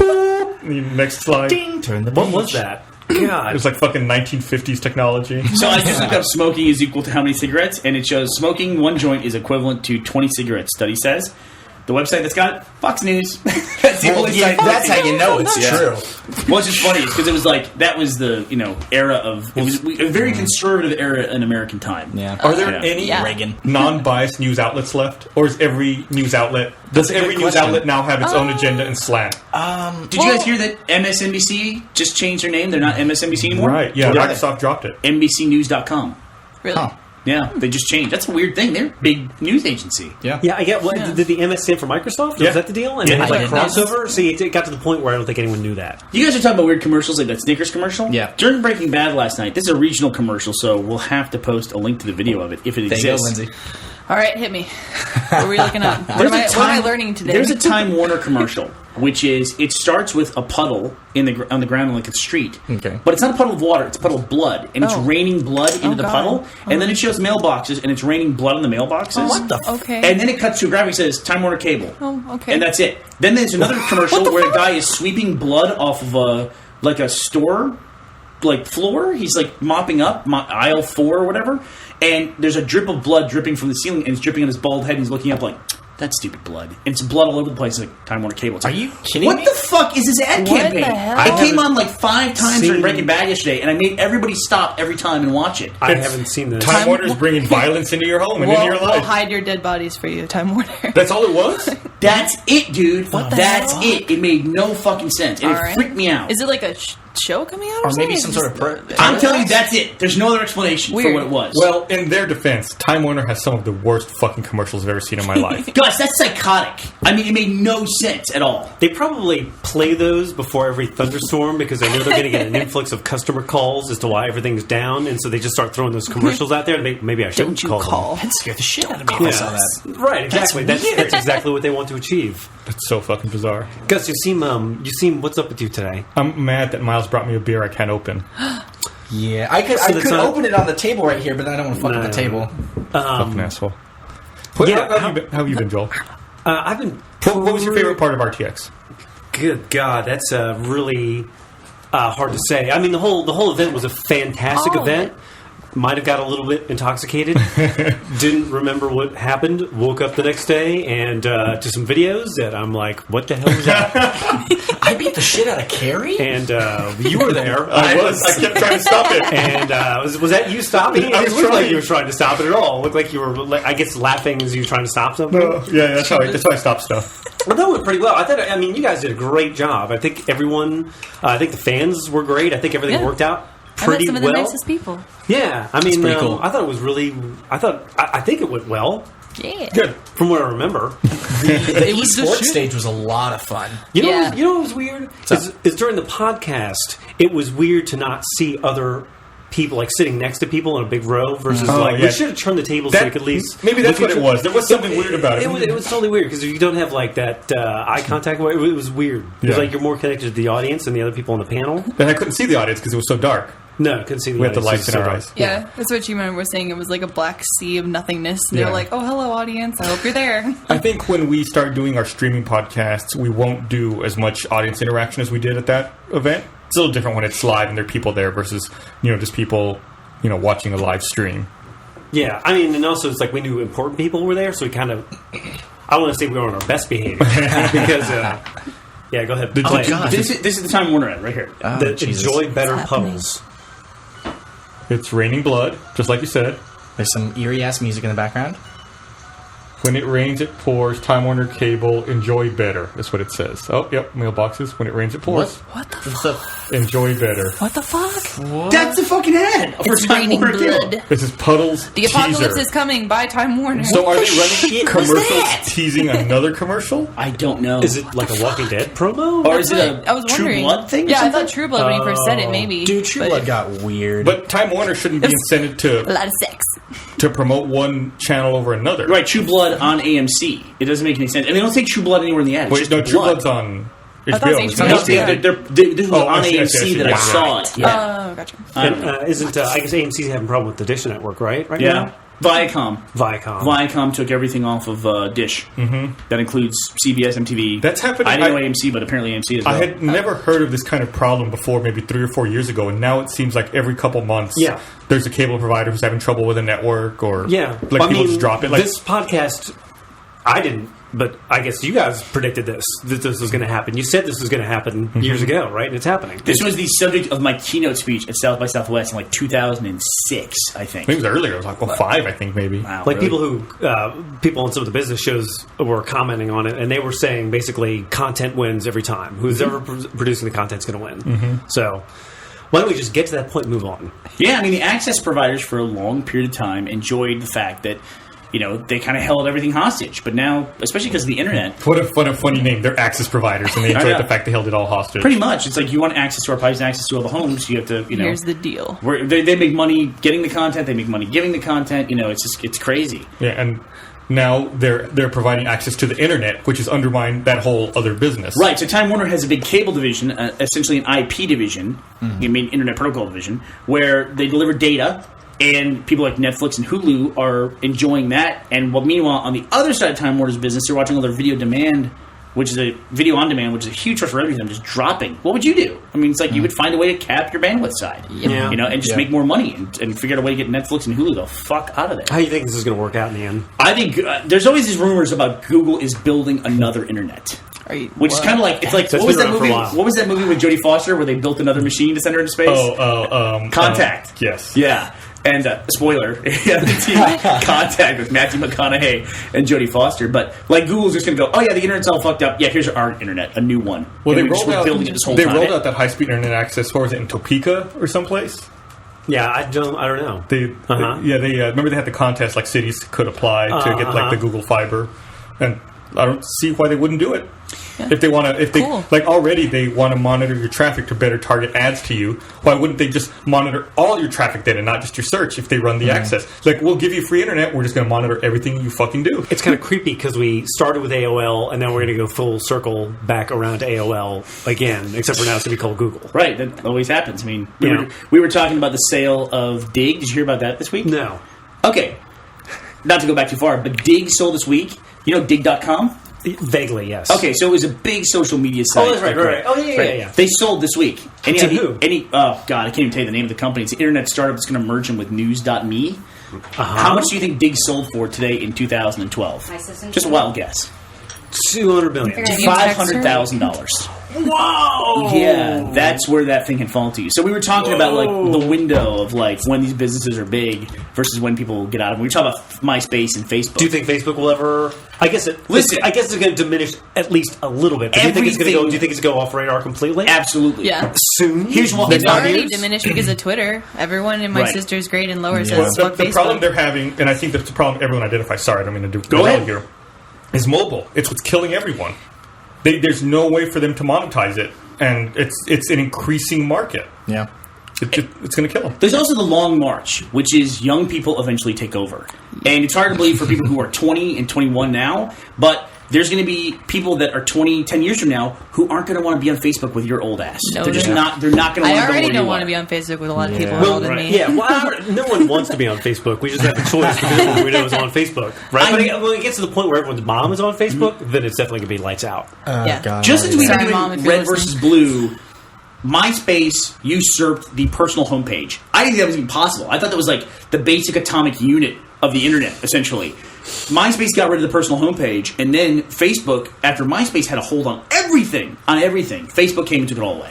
And now look at Dig. Although MySpace did a lot of a lot of things wrong. Well, MySpace let its users do a lot of things wrong. Is the problem? Sure. MySpace also focused on music. That ain't a bad thing. I mean, that usually is music dominates a lot of stuff. I mean, even when we look at the metrics on YouTube, A lot of band pages on MySpace. they will take away the music metrics on YouTube because they overpower everything else. Because a music video might get 450 million views. And ironically, that is really, really what started chasing me away from MySpace. Is when it got to the point where everyone was like, "Hey, come listen to my band. Come listen to my band." Come listen to my band. It's like you couldn't. It was like walking through a cyber cafe of like That college or when people students would who all put had a band. picture after picture after like picture. flyers, just flyers being. It's a great way to put it. Yeah. You know? Or it's like load page, hit pause. That was the thing. Yeah. That was the thing. Yep. I don't care about your background music. I Please don't want to stop. listen to that shit. Yeah. Yeah, that there should be a license to have to like. Put, I'm glad you like Dashboard Confessional. Everything changes eventually. I mean, that's Yeah. the main thing. Everything changes. I think currently the biggest threat for Facebook, like I said, is mobile and Twitter. Those are the big ones. But the other thing is, how's Twitter making money? I guarantee you, they're not profitable. They're still living off of venture capital. clue. They're going to kill And it seems- Facebook and not make any money doing it. You can know nothing about the internet and like be on Twitter and just get like the random tweet ad. Yep. And it rubs everyone the wrong way. Yeah. I don't know of a single person Yes. where it's like the thing is I buy stuff. Like if they could pair up with what I'm looking for, like throw me a beer tweet. You Yeah. throw me a beer tweet, it's fine. Have they thrown me a beer tweet? They have not thrown me a beer tweet. I think they've got a problem. They don't know if you're over 21 or 21. I usually get like menopause ads on my Facebook. I'm like, thanks, that's cool. Yeah, I've got no problems with the way Twitter handles ads or promoted tweets. I think they're fine. I don't think I've ever purchased anything through a promoted tweet, but I mean, I'll read them. I really, really like Twitter. I love Twitter. And you're right. The ads don't bother me enough that I would stop using Twitter, but like I don't follow through on the ads there. Yeah. But, I don't know. I just ignore them. so. Okay. Instagram sold to Facebook Yes. for $1 billion, Yeah. which was amazing. I just want to float it out there again. Yes, If Facebook wants to buy us, we will sell for $2 billion. absolutely. Offers to I have the authority to Rooster execute this face. transaction. And Zuckerberg No, went out. don't. Zuckerberg went out on his own and did that. Like he was basically like, "I'm going to do this. I don't care what anyone says. I'm doing it." And he did it. It's how that happens. Really? Wow. Well, yeah. I mean, that's how he wants it, right? Have you guys seen the new thing that's like kind of catching on, like Instagram? The Cinegraph? Yeah, the Cinegram. Yeah. Yeah, those are cute. Yeah, it's like where you take I mean, a for- photo. yeah. Yeah. Wait, what I is think this? Jack- Bernie showed these to me I think today, and they blew my mind. Jack talked about them What while is- you were in Oh, did he? Australia. Yeah. Oh, okay. What is that? What is a They're Cinegram? really cool. And so you take a photo, but you're taking a video, and then you only animate a portion of the frame. You can make really cool GIFs with it. it's It's an the first thing I animated thought GIF. of. It's pretty cool. I remember the first time I saw one of those. It was really cool. It was like just a person like reading the newspaper in New York or Oh, something, and yeah. it just looked like a picture. And then they turned the page, and Yeah. like, my mind exploded. Just He a little showed bit. me Now one- everyone can do that. Yeah. Yep. That's He has kinda one with like weird. girls' hair is waving. I'm like, ooh, it's like Harry Potter paintings where they're supposed to be like moving. It's really crazy, like how the pathway that something goes from like, wow, that can be done to now it's an app and everyone can do it. Yeah, that was how I felt about Instagram. Like, it's just like there's 3 different filters that make you look really deep and like a good photographer. Now All everyone, those now, film fucking school do it. kids. now everyone can ruin pictures together. Yeah. Thanks, iPhone. Do you want a black and white photo of a lawn chair? I'd There like you my go. burger in sepia, please. Thank you. Pardon? When you download Instagram, it should automatically give you like a back catalog of artsy photos as well. You're like, this is my catalog of work. I took a picture Can of you this. check out my I portfolio? took a picture of this rose in the rain. I'm not gonna lie. When I first got it, I was like, man, I can take good pictures. And then after a while, I looked at everyone else's. You're I was like, like, man, I'm no. a fucking asshole. Yeah. The worst is when people do that and like they don't save the original. Like that's all they've got is Just the that fancy fucking picture. shitty picture.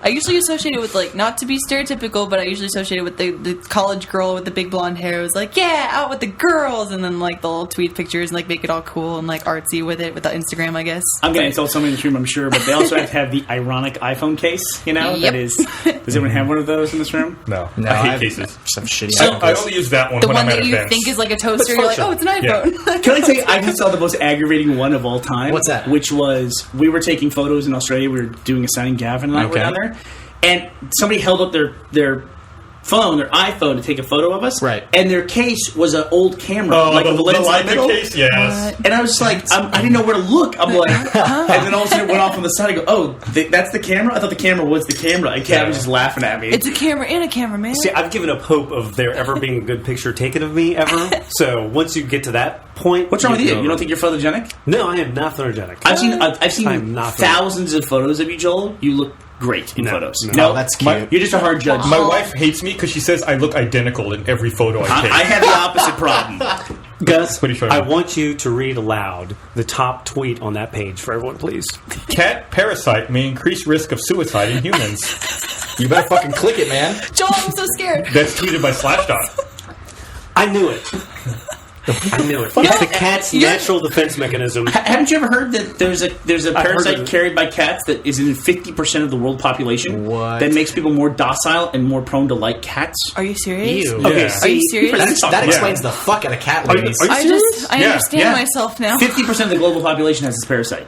Okay, so I've heard of this Ew. parasite before. I've heard of the parasite that wants to make people, Cat have a people. tendency to like make you want to kill yourself. And What? It's I also had in Mountain Gus Dew. read it because No. if I had read it, I know I would have never heard the end of it. So I smartly had you Oh. read it. But it's true. That's if was a good Slashdot move. tweeted it, it must be Wait, true. what if Joe's trying to kill us all? No. See, He already is that is fucking the dead. cat's natural defense mechanism. I hate like Joe. a scorpion has a tail that's poisonous. A cat's like, I look love you. Cute. You go, oh, you look cute. You go pet it, then you want to kill yourself. See, that's the cat's That's the natural defense progression of mechanism. things. That's why cats have survived No. the ages.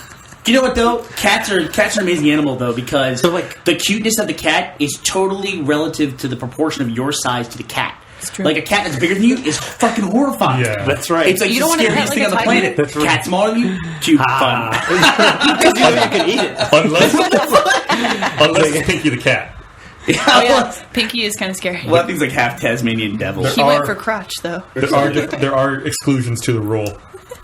No, cats are. Yeah, I mean, yeah, not good. They're not good. Like you go to the circus, and I don't know what it is. I had a friend that I already told the story on the podcast. I probably shouldn't tell it again. Panther? but Yeah, shut the fuck up, Joel. You told the Panther story. I told the Panther story. I told this story before. Oh, okay. I can't now. I'm like sensitive cats. to. Don't worry, Monty's not here. Yeah, Cats. this is a I safe locked the door place. so you can't barge in Dog again. person. Did you lock the door real? No, Oh, God. he's not here. He's out of town. We so I kind know. of. I feel bad because we kind of screwed Lindsay on the podcast. How? Because How are you screwing me? we had Here's 4 microphones for the podcast, I think, and Monty came in to the panel, which is fine. But then we were short on microphones, so I didn't know how to do that, to divide the Switch back microphone and up. forth. Can I be honest with you? That was a stupid setup. We had 2 microphones per seat. One was for the audience to Right. hear us, and Right. one was for it to record. Yeah. Wow. I think Sounds you're fine. stupid. We No actually offense. they both worked. They both recorded. I just had them there for redundancy. Oh. I didn't tell you all that because I didn't want you to think you could only use one. Oh. Wow. Well, then we could have handed one off when Frank O'Connor came in. I could have given him his own mic. See what happened. Lindsay will know. The silver mics were all track 5, but then the black mics were all separate individual tracks. I was about to say Oh. everyone sounded fine. So when Joel was was ahead of it. telling me about it, I'm like, it sounds okay. I hope No. this is all right. See, I was shouting extra loud because I was like, well, I have to reach the That's why microphone. I kept turning you down on the mixer. And I was like, "What the fuck Well, is Steve, going on?" had you told me, I wouldn't have shouted. But it's like the other microphone, I had to move away from me, so it's like I was shouting, and now all the microphones would hear me. Gus, can you give us clarity? Because I've been tweeting photos this week of the podcast tech test. Mm-hmm. Can you give us clarity as to what's happening? Because people, as soon as I post a photo, they have a billion more questions. We are finalizing our technical requirements and the setup for that. We have some. It's looking good. Yeah, we have to do some finishing on the desk. We'll probably be ready to go. I hate to set a date, but we'll probably be ready to go by the end of the month. We've been working on it for a while. Yeah, Yeah. we've really built an awesome. It's almost like a television studio. We've really built an awesome infrastructure. It's pretty cool. to handle multiple cameras and audio, and it's really, really awesome. And when we're not very using it, exciting. you've rented it out to the local news station for a second. Joel, there was actually a discussion at one point about building a miniature skyline of Austin. Yeah. Dave and I have not given up on it yet. Something we can put on Godzilla suits, gorilla suits, and go stomping around in. I would love that. So when we were doing promotion for RTX, Yeah. we had a photographer of the Statesman come by, our local newspaper, and she was like, "Oh, where do you want to take a picture?" I said, "Well, let's go take pictures out here at the podcast set." Hell yeah. So she went out there to take pictures of us, and she was like, "Oh, it's kind of dark." I was like, "Oh, here, let me turn the lights on." So I turned the Kinos on. She's like, "Oh, wow, this is awesome. This is way better than the studio I have set up at the Statesman." Really? I was like, "Really?" She goes, "Yeah, that place is falling apart." Nice. It's depressing. Noted. I was like, wow, Our set we're rocks. going to be on the internet. Well, I don't know if you did some local news stuff for like promotions of RTX, and we did some for season 10 as well. And it's always interesting to go to local news stations and They have robotic cameras. yeah. What? There's no cameraman on the cameras on the local NBC I affiliate bet news. the unions are thrilled about They that. had those at KI too. and- It's yeah, cool. They only have one dude who like is, I guess, directing the master show. controller. He runs all like Skynet. He's the cam? person who's like making the cuts between the cameras, moving the robotic cameras, and like doing video insertion and all the overlays. It's one dude who runs the entire broadcast. Jeez, that's weird. kind of creepy. It's Yeah. awesome. Yeah. You know, the creepiest thing I heard in terms of like robots replacing humans is there was a story in Wired about robots in a warehouse that were like picking, like for like Amazon, they would pick packages off the shelf based on barcode or location, and it would make the packages to send to people. And the robots were working great, and the humans liked working with the robots, but then they realized that because of just regulations, they had to like throttle the robots down because the humans were in danger if the robots were put at their full potential. So they got rid of all the humans so that they could turn the robots up to like Yeah. 45 miles an hour. It in was the actually the Staples.com fulfillment. That's what it was. Okay. yeah. creepy. So they have like these robots that Taking you said over. zip around at 45 miles an hour in the warehouse, picking up Damn robots taking all our jobs. orders and packing them. What's weird, Don't man. take us to that. I wonder if you can look that up. I wonder if there's a video for that. They were talking about robot teachers for a while, right? Like a couple years ago, they were talking about. I'm not dead serious. They were talking about doing that in college, like having essentially like robot, like put in a video and like enter your answers here. There you go, 30-second class. Think whatever. about this. Think about if like you're on Amazon and it recommends, or Staples, and it recommends based on your previous purchases that you buy one of those robot vacuum cleaners. A Roomba? And- yeah, Roomba. Those And then things suck. you buy it, but then a robot goes and picks it up and delivers it to you, and puts it in your package, packs it up, ships it out, and then it gets delivered to you. And you have your robot vacuum cleaner. It's like, where are you in that process? The website recommended it. A robot delivered it, and you delivered That's how a they robot spread, to man. you. It's like That's how they it spread. seems like you're not even needed in that The process at all. value in that process exceeds what the outcome is.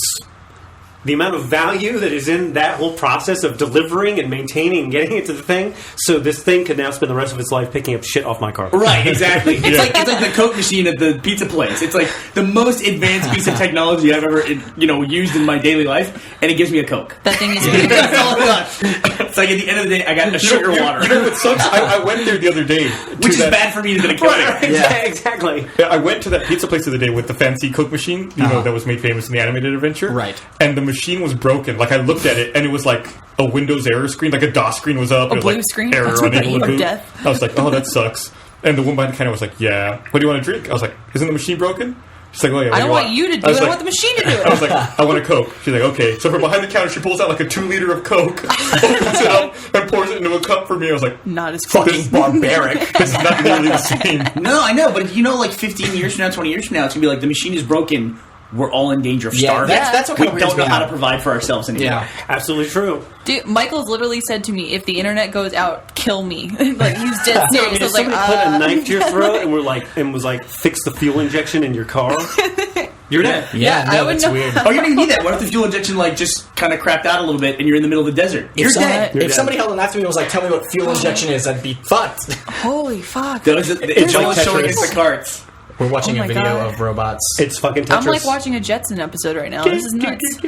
So I guess they could probably shut up. I guess they could probably communicate with each other via RF or wireless to let them know what path they're going to take, so they They're can using avoid telepathy, collisions. Gus. They're using calligraphy? Telepathy. Calligraphy. They're writing to each other. Yeah, but and they also, you know what we're going to lose, though? We're going to lose those awesome videos from inside a warehouse where somebody, backs a forkllift off the loading Oh, bay. those are the best. Or, They knock the sprinkler head off. oh my god, that's one of my favorites.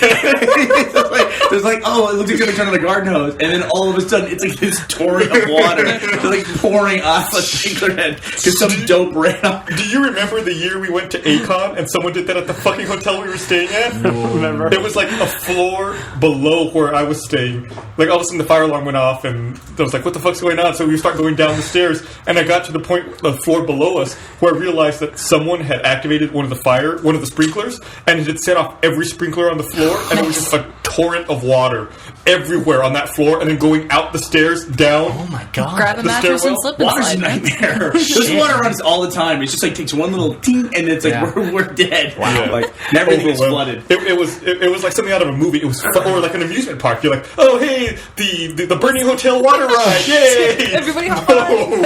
it was rained awful. cement at a middle school that I went to one time. Oh, yeah. Cement? It rained cement. So, Oh so yeah, your friend's cards or that Yes, guy's. yeah. Okay, so I went to a when I was in middle school.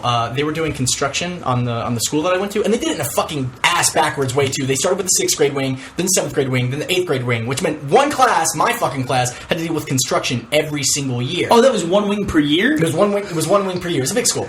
So Now I like that. It concentrates your experience to be the worst It one was a possible. piece of Everybody shit. else is fine. So- Fuck so- this generation of kids. Okay. So there was one, in high school and middle school. There's if you have different courtyards, there's like there's the goth kids hang out over there. There's the jocks over there. There's one courtyard that was like it was the nerdy courtyard. There were the people with the Pokemon, the nerdyard. Magic, the Yu-Gi-Oh cards. And one morning I get off the bus. My buddy and I are walking to class, and all of a sudden we hear this, "Ping!" and we look over. And we're like, what the hell was that? And then all of a sudden we're like, oh hey, it's raining. And then we realized there was a pipe of liquid cement on the top of that was running on the roof of the building.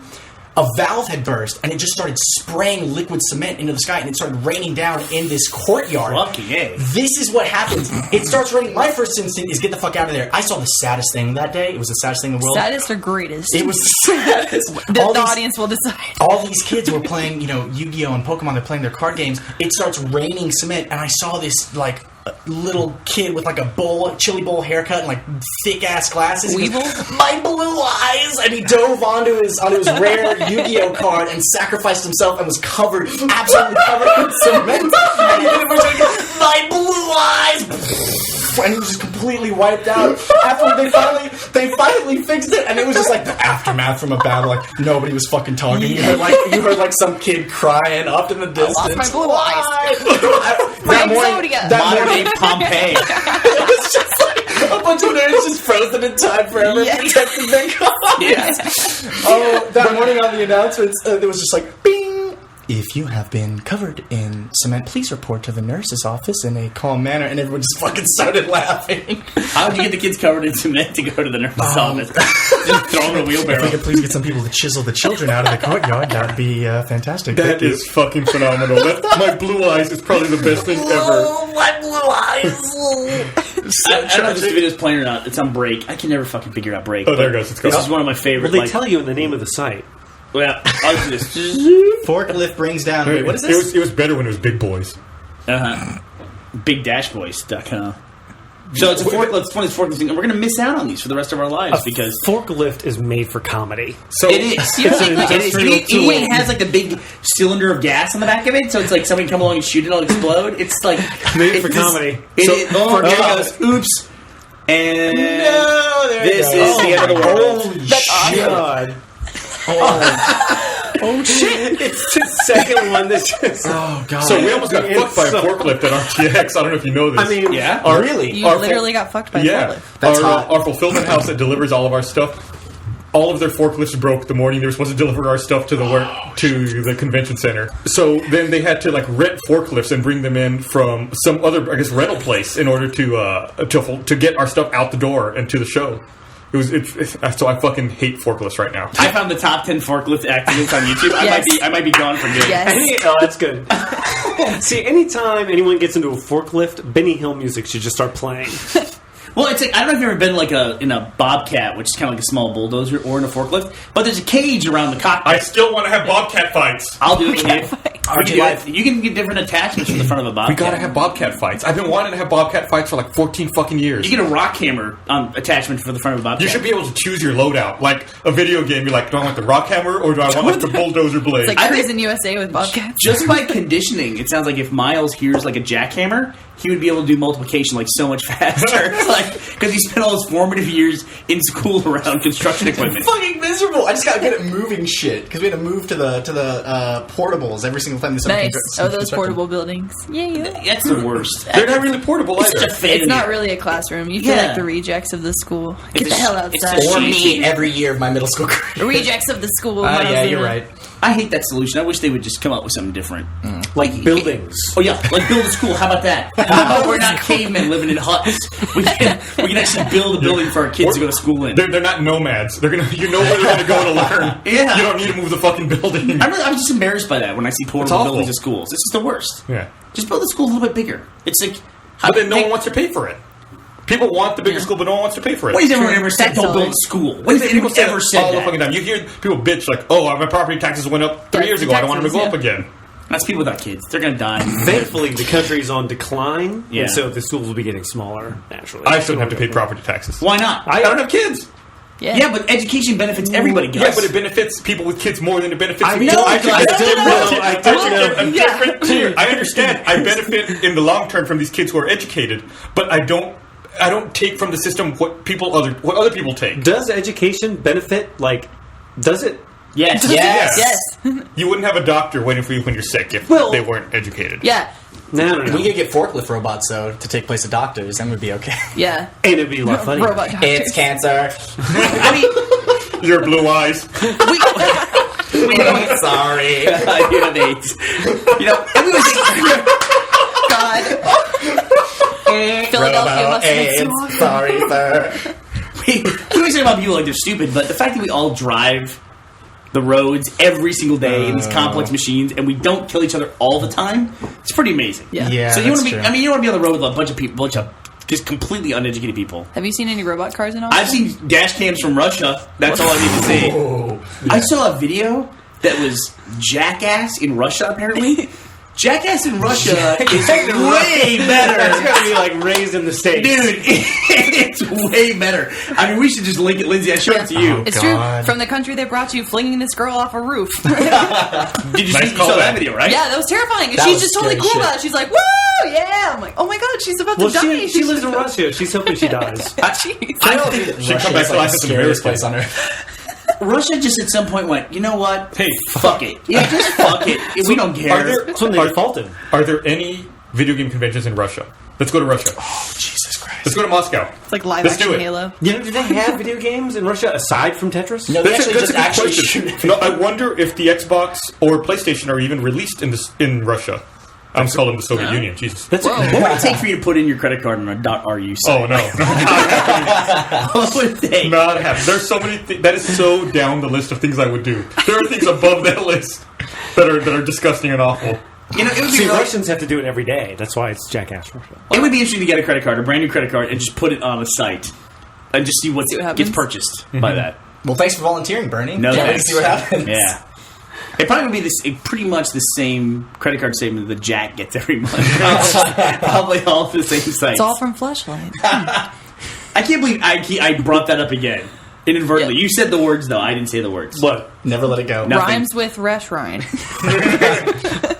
I don't know what you're talking about. Definitely not a ledge fight. Don't worry about it. Yeah, I kind of missed out on that one. And I'm kind of glad that I did. I guess I dodged a bullet are. heard twice. all You're of glad. I dodged a bullet twice. Did you see the video of the? It was like some little like village in China that they thought they found some new species of mushroom, and it was some dude's fleshlight. What? Are you serious? You know how that went, right? You know, like somebody came out to some dude in the backyard. I was like, "Dude, what the fuck are you doing?" He's like, "Oh, it's a new mushroom. Look at this thing that I found." And he's just keeping up the It was biggest line. He's just- it was like a rubber vagina and a rubber anus. It was like a cube. Oh my God. And I guess they found it buried in the ground. What the fuck? And they reported it. It was like a village in a remote part of China. They reported to the news.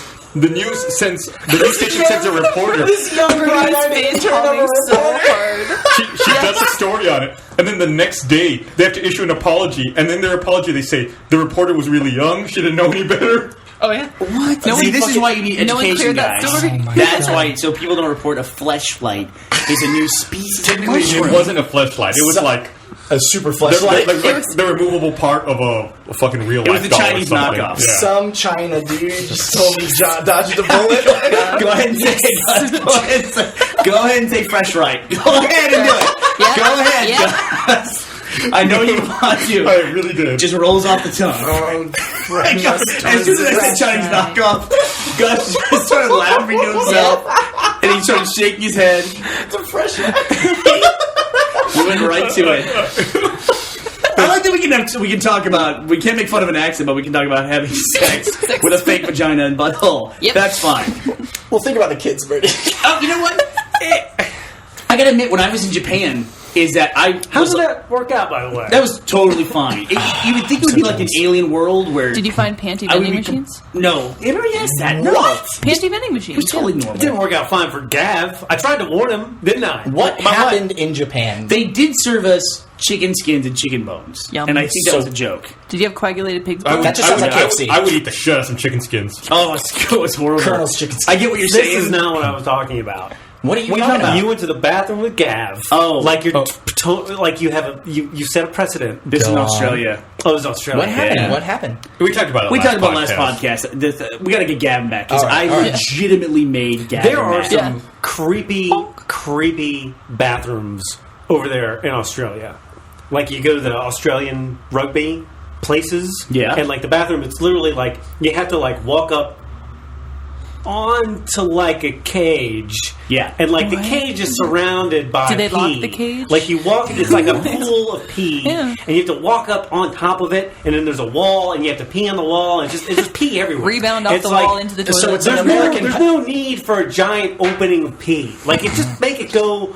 Like, I'm not sure what the philosophy is. All there. I heard was you went into it's essentially an American bathroom just with a cage. Yeah, that's pretty the much. only difference. Well, in the Japanese It's a, airport, it's a trough where there's like 40 dudes. You know? yeah, no, I know If of the you've pee seen- trough. Yeah, I've been to emos. I've seen this fucking thing. Back in Have you American seen the stadiums. film? Have you seen the film where they like take the 40 pigs and kill them all in 1 second? What are you watching? With the machine? What are you watching? McDonald's tapes? Is this a new Time Warner commercial? This is a new Time Warner It's commercial. Babe 3. Oh, Was only that really- joke made me Pig- sad. pig- Was in the only shitty. released in Russia. How are we going to get to? Oh, you have a bottle opener? So Gav comes back. So next today. So next podcast, I will talk to him. He was legitimately mad at me for like 2 hours. I would be I mad like, too. I like how you like add the word legitimate, like as if it's not legitimate. Have you Like ever no, seen Gavin mad ever? No, It's true, I've never Gavin seen doesn't that. get I kicked him in the butthole and he wasn't mad. He gets fake angry. He does the frown where he's like, Gavin's like, "Oh, you donut," and then he walks off. Like that's Gavin being Yeah. mad. To No me. shout. I've never oh, seen- wanker. No shower will ever clean your dick again after that. I don't care what you do. It was bad. I mean, That's insane to now everyone Gav here. has an STD No. and didn't even get to have Jeez. any No. fun. it was fun. It was I fun. mean, if you're going to get an STD, at least have fun getting it. Oh, Like the God. way that's not. Can one have fun he getting does an not STD? have an STD. No. Oh, no, But, no. Does this happen? I mean, you don't want Bernie to give it to you. Next thing you know, your arms are numb. No, Carol.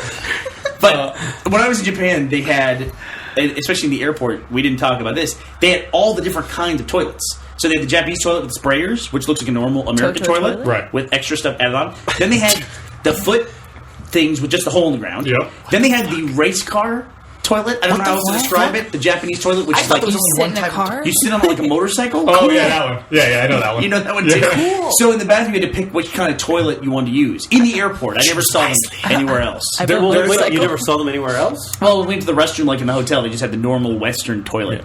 They didn't have the race car I toilet. don't know. we go back to I the don't know. classic Western. I don't know I'll if show you you a picture of encountered mine. this, All right. but I went to this one restaurant when I was there in Japan where you go to the bathroom and like where you wash your hands in the sink, that's communal, men and women. Then the stalls are all like they're individual separated. toilets. No, they're not gender separated. no. So men and women go into the same bathroom, but stalls are like floor to ceiling wall weird. with a That's completely interesting. closing door. So it doesn't matter. Everyone goes to the same bathroom, but you have your own little private toilet space. That's no problem with That's that. actually totally legal in the U.S. too. Yeah. That doesn't violate any codes. I had no problem with it, but you never see that. No. I've also never seen a race car toilet. Oh, I gotta show you this. You gotta show it quick because we're going long. Oh, really? This is Yeah. gonna pull this Long up, and guys. strong. I'm saying You know, we got Lindsay right here. Lindsay, do we have to stop? Never stop. we have a segment at the end of Can't this stop. podcast. I haven't told you yet. Oh, right. Japanese motorcycle toilet. I don't know what I'm thinking of. After RTX, I interviewed Justin from Robot Entertainment, and so that's coming up That's at the end of this cool. Robot podcast. Entertainment. Orcs must die? Well, Yeah, Orcs Must Die in Hero Academy. Live Oh, new badass. robots. Oh, you love Hero Academy. so this is actually a motorcycle toilet. I do. So I love can Hero look at something Academy. else. You and Carrie always talking about. Wait a Hero minute. Academy. You looked Wait, up anime? motorcycle toilet and you actually found Motorcycle motorcycle toilet. toilet. I did. I And you did. had Well, a the page internet of them. failed us. There's a page of motorcycle toilets. It looks like that. Mm-hmm. And you just sit on it. Like you put your leg on either side and just sit down on it. I'm gonna be honest. I'm disappointed. I was expecting an actual motorcycle. But you see, it looks like you're sitting on a motorcycle like you're like this. And it has handles. No, it's better in my head. I can show you a picture of a motorcycle toilet. I have the goddamn internet. You want a picture of a motorcycle toilet? I'll show you a picture You of went, one. you went to Japan. You can get you a woman dressed like a motorcycle who will be your toilet. On the toilet. What did you guys do when you were in Japan? It's creepy. That's the other version of it right there. I feel like I saw those all the time at train stations. Is where I would always see those. Did y'all take the subway much? We took the train from the airport into Tokyo, which is like a 2-hour endeavor. Yeah, That I sucks. told y'all it was You did. long. You did. I was like, make sure you take the bullet train. It's going to take a long time. It sucks. Yeah. Yeah, it's like, 'cause- well, when I went, I had no idea. I thought, oh yeah, it's just like an airport. It's like, what, 30 minutes? Half You're your on day. that fucking train. Especially because you have to navigate So you everything. did take the bullet train or you did not? We did take the train, but also it takes longer to get on a train because it's that feeling of like I'm committing. When you get on a train, it's like if we get on the wrong one, we're in China somehow. Yeah. Or something like that, Same with So Europe. you- They do bullet trains everywhere. You took the train from the airport to Shinjuku then, because you were staying there. That's like the biggest train station they have there in That Tokyo. is correct. That's cool. That place is fucking massive. Pretty nuts. Yeah, there's so many people there. I walked out of there one time, like during rush hour, and it was just like a mass of people. I'm sure you encountered that. where Gab it's just has like, footage of it. We can give you. Yes. Awesome. Yeah. Yes, please. like So- you can't move. There's so many people. So you went to the train station, took the train, arrived in Tokyo, went to a hotel? No, we got off the train in the train station, but then had to take a cab from the train station to the hotel. Jeez. Okay. Yeah. How long was that? That was like another 15 minutes. No one spoke English? No, but we did okay. I mean, we were really okay. Was it? And I shouldn't say. Did you I try shouldn't to say speak English, or I how shouldn't did- say nobody spoke English. Everyone we ran into spoke English, and they were extraordinarily helpful. Everyone so spoke crazy. English? Yeah, it was a saying- little disappointing, Joel, to be honest with you, because I wanted to get kind of stuck not knowing a word of Japanese, but everyone was like, I'll help you out here. Yeah. Hey, what's going on? I just You know say, stuff from "Do you anime." speak English? And they go, a little, and then you'd And say, then they spoke a lot. Yeah. yeah, they were fine. And then would you just That's like incredible. Did you And do then they start anything aside reciting from the like Gettysburg eating? Address. Yeah, we went to we kind of toured around Shinjuku, which Uh-huh. is this big like commercial district. We were only there 36 hours, and we stayed in the hotel where they filmed Lost in Translation. So that was pretty cool. I was thinking about that when you were telling the story. Yeah, and it was weird because the level of service in that hotel was unlike anything I could imagine. Wow. For instance, Really? the front desk clerk, there was no front desk. It was you just sat down at a table. Kevin said it was like we were buying property together because we sat there and signed stuff. And then he got up. He said, "Okay, well, let's show you your room." And he walked us to our room. Oh, the that's front cool. desk clerk. And it's so cool. then if like you were walking down the hallway and ran into housekeeping, they would stop and bow and not move until you were out of the hallway. That would weird me out. Yeah, it did. Every American was like, please, just don't Yeah, pay so man. much attention to me. Yeah. You know? Like, I was in the gym. Did you feel like you guys stuck out? Maybe. I mean, but I didn't feel weird at all at any point in time. Well, like when Gavin had the camera and he was filming the intersection of all the pedestrians, I felt like we were in people's way, and I felt like that's the only time I felt like, oh, I'm a tourist. But Cumbersome, yeah. we were just having fun. Gavin is a great guy to travel with because he doesn't care. Yeah. He'll do whatever. Do whatever. He'll do whatever. He does not give a shit. But your thing is, honestly, Joel, you're a little harder to travel with because you're very rigid. High maintenance. Yeah, and like when you get your itinerary, maintenance. that's it. Like Gus was telling the story about how he went to Well, that's Amsterdam. because I'm scarred from bathroom stories I don't blame you, with dude. you. I don't See, blame now you. The Gavin's not shower going to be... stories. You're going to be like, hey, Gav, let's go. He's going to be like, why, Bernie? Yeah, because that is a trend now. I do have a history now of like In the bathroom. ambushing people in the bathroom. That's not a good reputation. Well, to there's have. no- vulnerable. You're the barbecue and bathroom ambush guy, Brady. But when we went to New Zealand, Joel stayed in Auckland while we went off and had some fun adventures in New Zealand. He was like, "I'm happy here. I'm doing my thing." Yeah. Yeah, You're you're, by the book. very much on your own. Well, there was gambling there, and it was a city, and Mm-hmm. it had people in it, and you guys wanted to go look at cows or whatever. We did. We have cows in the United States. We did. We did stay on a pony farm at one point. So, yeah. Yeah, but it's an Australian pony farm. It's different. So she's engaged. Are you? Look at her. Show the hand. I'm not engaged. Look, right what now. is Then why are you wearing a fucking engagement ring on that finger? Talk to the man next door. Yeah, why are you... These rules and rings, and it gets That's what I said. a lot of rules and rings. So what is Yeah. a promise ring? Well, I Is mean, that what this that is, is? yeah, essentially, this is just kind of a gift I was given after we decided to start dating. That was like, hey, She I smiles really from care ear to about ear you. every time she talks about I'm it sorry. too. We should have a picture of that. She's like nothing but grins Sorry. and blushing. But yeah, just well, it's a kinda- very beautiful ring. It was like, That's sup, right. bitch, I like you. And I was like, yo, bitch, I like you too. And here we are. bitch dumpster. I feel like that's exactly how it went. That's the script. I've never had a situation in my life where I have a conversation with a female, and then she smiles at the end of it. Where she So- And the word says, "I bitch like is you used in too." that Kinda weird. conversation. All right, well, let's wrap this up. So we're doing an interview with Justin. Yes. from From Robot. Robot. 6OK, right? And then we are doing also next week. Do you want to kind of tease what we're doing next week? I'll just say we're doing another Don't interview tease us, that'll guys. show up next week. From the developer of a game that we've been talking about lately that we like a lot. Yes. And we play. Dude, Pong? Jeez, that's cool. That sounds really neat. I wonder what that is. God, you with the voices. That was Miles, by the way. Don't judge me. Miles could give us All right. any guest in the week, or like any of these. So we're ending this portion of the podcast, but keep listening. There is more podcasts. Where are we going to go to eat, though? we have some Rudy's. barbecue? Hey, some give me a good Rudy's. restaurant to go to in Or- Austin, like a good, like going out at night, go to eat You at a know what restaurant. I ate the other day during RTX? I ate at the restaurant in the lobby of the W. Okay. And they have a ribeye there that they tell you is for 2 people, but 1 person can eat it. Let me tell you that right now. And when you're done, they have this thing they call Drunken Donuts, which is Awesome. donuts served with like liquor toppings. Holy Yes. shit. Like melted caramel with liquor and melted Yes. chocolate with liquor. Yes. Go on. So eat, like eat a steak for 2 and then eat Drunken Donuts at the W. I'm currently in the midst of trying to get permission to air this, but I actually bet Grace from Daily Grace and Hannah from My Drunk Kitchen that they wouldn't just shoot those. Oh. They gave Oh, yeah? us. We were there like really late one night. The bartender just gave us Drunken Donuts, and I had them do a shot of the dessert dips, and they're pretty big, and it's that a sounds pretty gross. goddamn funny video. Oh, that sounds disgusting. It was like $100. I'm in, and they're funny as shit. So hopefully I get permission to show that video. All right. So you want to go get fat and drunk? Yes, Yes, let's do please. it. Well, thanks for listening, but keep listening. Hey everyone, we have a special segment now. I have Justin here from Robot Entertainment. We just finished wrapping up RTX 2012, and Robot was kind enough to come down and be part of the show on the floor. And being such a big fan of the games you guys put out, I thought I got to grab you before you leave town, get you on here, so we can chat a bit about the show and how it went for you. It was awesome. I got to say, like, this is our first RTX. Well, you've only done 2, but this is the first time we came down here, and it's nice to have a local show. We got to drive down, and the show itself was a lot of fun. So you guys were here. You're from Dallas, right? Y'all are based out of we're Dallas? North Dallas, yeah. So you drove down, not too bad of a drive.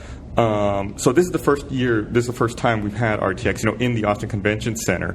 And so what was your experience? How was the flow for you guys and interacting with the people here?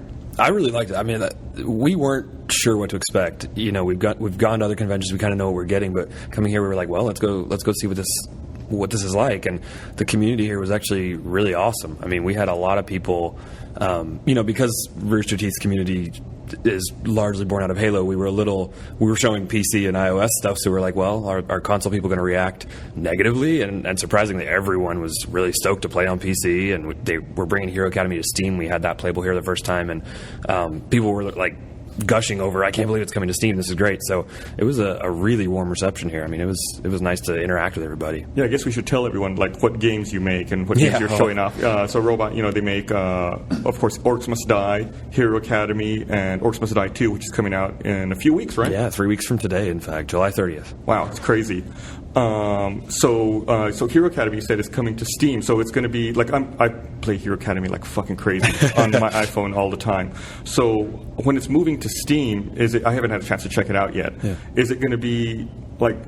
I guess you use the mouse to click and indicate where you want your you select your guys go? and move them the way you would like a little if it was a board game or something on the PC. But yeah, it works pretty much exactly the same. We've done some UI changes basically, but in fact it's cross-platform playable, so the game is completely the same. You can take your matches wherever you go. So when you say it's cross-platform, does it mean you could play on the PC? You could play against iOS players and vice versa. Yeah, it's one giant community of players. So you've got your Hero Academy account you sign in with either on the phone, iPad, or on Steam, and if you don't have an iOS device, you can now play everybody over there. Or if you have both, you can play some matches on your lunch on your PC and then pick up your iPhone when you get home and keep going. So that's awesome. I think everyone that I play with is probably really... I play with a lot of guys at the office, and I think they're all probably really pissed off at me since I've been so busy with RTX planning and stuff. I don't think I've submitted a turn in that game in a week. Yeah, I'm the same way. I've got a mountain of games piled up. I think my notification right now says 33 games waiting for my attention, so I have to get back to it as soon as I'm back in the office. Yeah, I had to turn the notifications off so I wouldn't feel guilty about it. And that was it's not until I load the game I'm like, oh, there's so many waiting for me. I can't do it. I have to have them. Like when I check my phone, I need to know who's sending their turns back to me. It's like I know I'm biased, but I'm completely addicted to it. So I've played every day since it came out. It's a fun game, and I like that. it's the kind of game you can play without having to spend any money if you don't want. Yeah. And then if you want to see, like, if you have different teams with different abilities, you can play. And typically, I feel like I like supporting those kinds of games. And like I know I've bought every team that has come out for it. I think Thank you. I paid for some like color customizations and avatars and everything. Yeah. It's like the kind of thing you're like, oh yeah, it's only 99 cents. Yeah, sure, why not? I'll get that. Yeah, I mean, you can play for free. The iOS version anyway is a free app. It has ads in it, but it comes with a team that we work really hard to balance out with the rest of the team. So it's not like if you buy a paid team, you're going to win automatically. Right. So you can play for free forever on iOS if you want. The Steam one will be a pay for download because we don't have ads in there. Right. So, but yeah, I mean, in fact, a massive chunk of our player base plays the free version and remains competitive. Yeah, the council is the free team. Yeah, they have human fantasy characters basically. I get pissed off every time I play them because one of their abilities is the health potion heals them much more than other teams. Yeah, and I believe you can also use health potions on downed characters. Yeah, revive them, and you cannot do that as any other of the teams. That's each team has like their thing, and that's the council is the healing, and yeah, it's. When you've played other teams, you play against the council. You have to factor that in because they can revive from quite a big distance. Right. Even if the healer's not on the field, they drop a potion. Drop it's like, a potion. I forgot about that. Damn it. Yeah, that's saved me many times in many battles. So I'm grateful for it. Yeah, I feel like any time a new team comes out, I'll always play that team exclusively like a ton just to learn it inside and out. Yeah. And then once I know it, like, okay, then I go back to random and I just cycle through whatever team I get. Yeah, I play random all the time, but I have the luxury of playing the teams before they come out to get used to them. So, but yeah, no, it's we've got 4 teams out, and then the Steam version's actually going to have the Team Fortress 2 team exclusive to that. So it's all 9 Team Fortress 2 characters as a playable team in the game. And once you've unlocked it on Steam, you can still play it on your iOS device. Oh. Damn it. They're a lot of fun. All right, well, I guess I'll be picking that up. So in addition to Hero Academy, you're also showing off Orcs Must Die 2 as well, right? Yes. When is it? That's also coming out here pretty quick. Yeah. Well, Steam Hero Academy is August 8th, and Orcs Must Die 2 is July 30th. They're a week apart.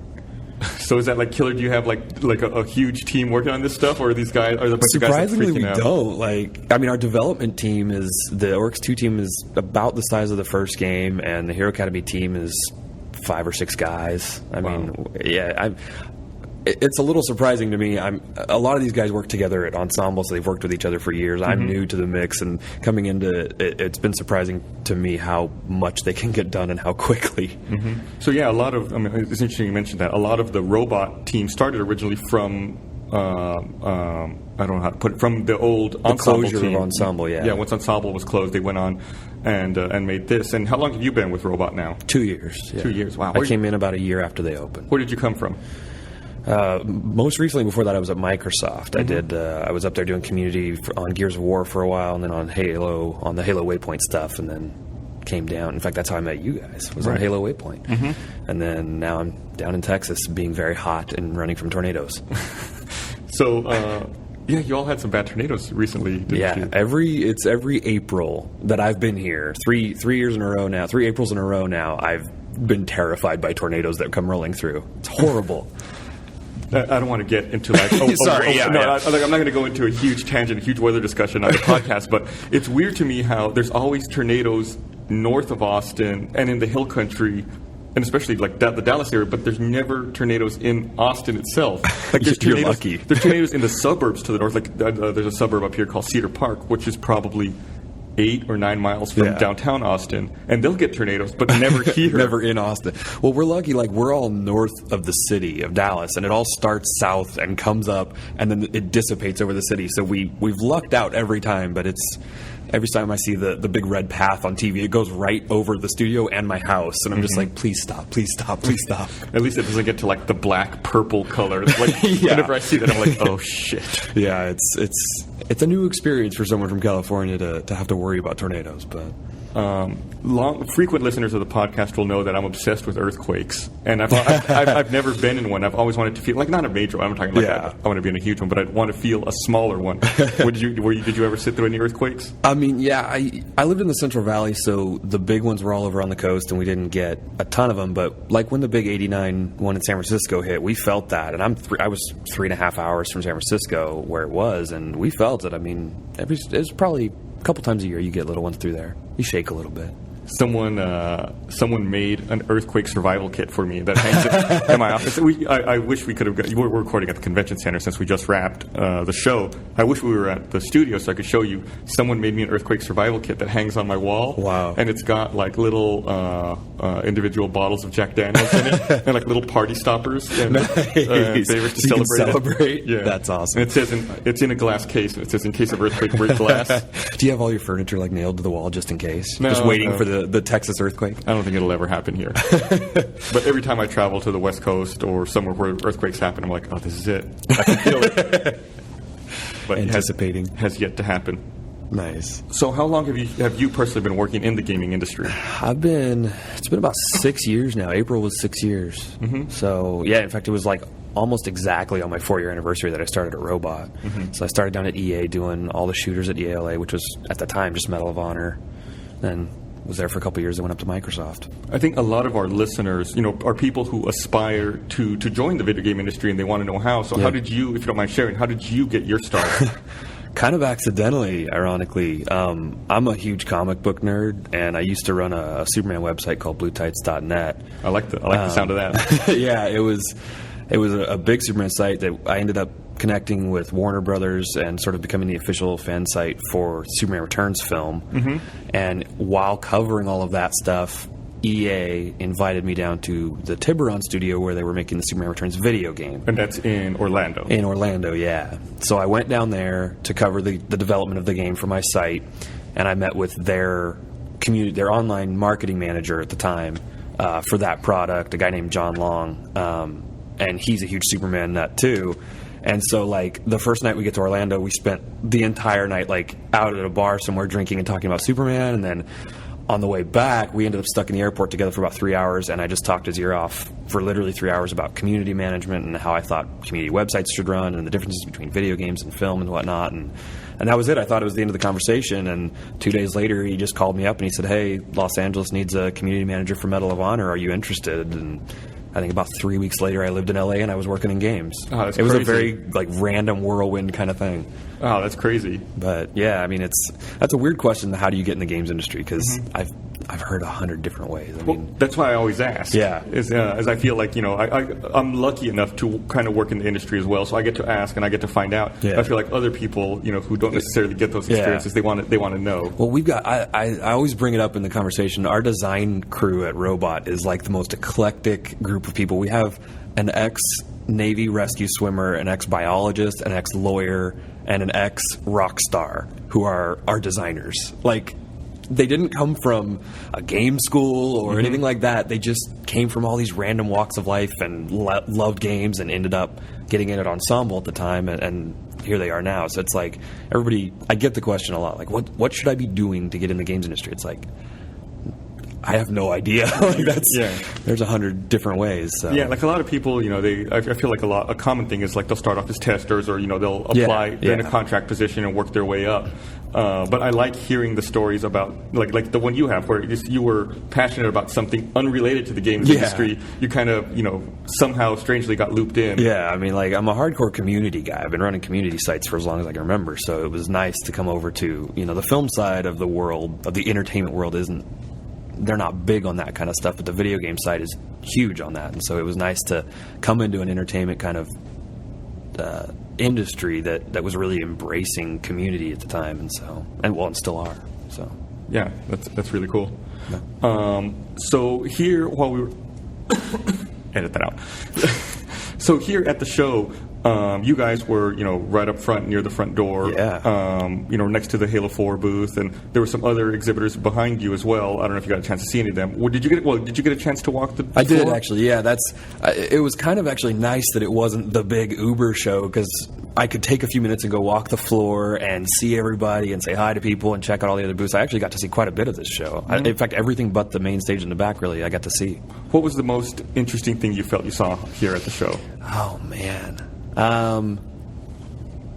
Let's see. Well, I don't know. If Well, probably. I mean, outside of our own games, probably Halo 4 stuff. Mm-hmm. Like, I didn't want to play because I want to save myself for that when it's out, and I want to put it in, and I want to play and have my time with it. But I went over several times and watched it played, and it looks beautiful. It's awesome. It looks amazing.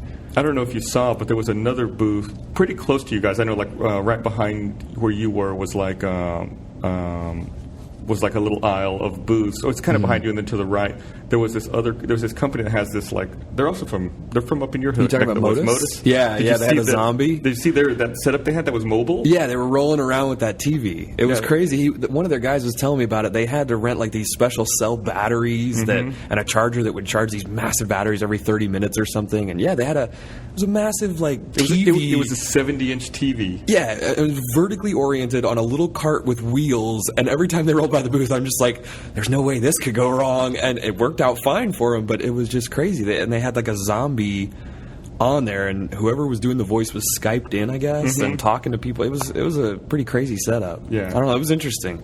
Yeah. I like seeing those kinds of things.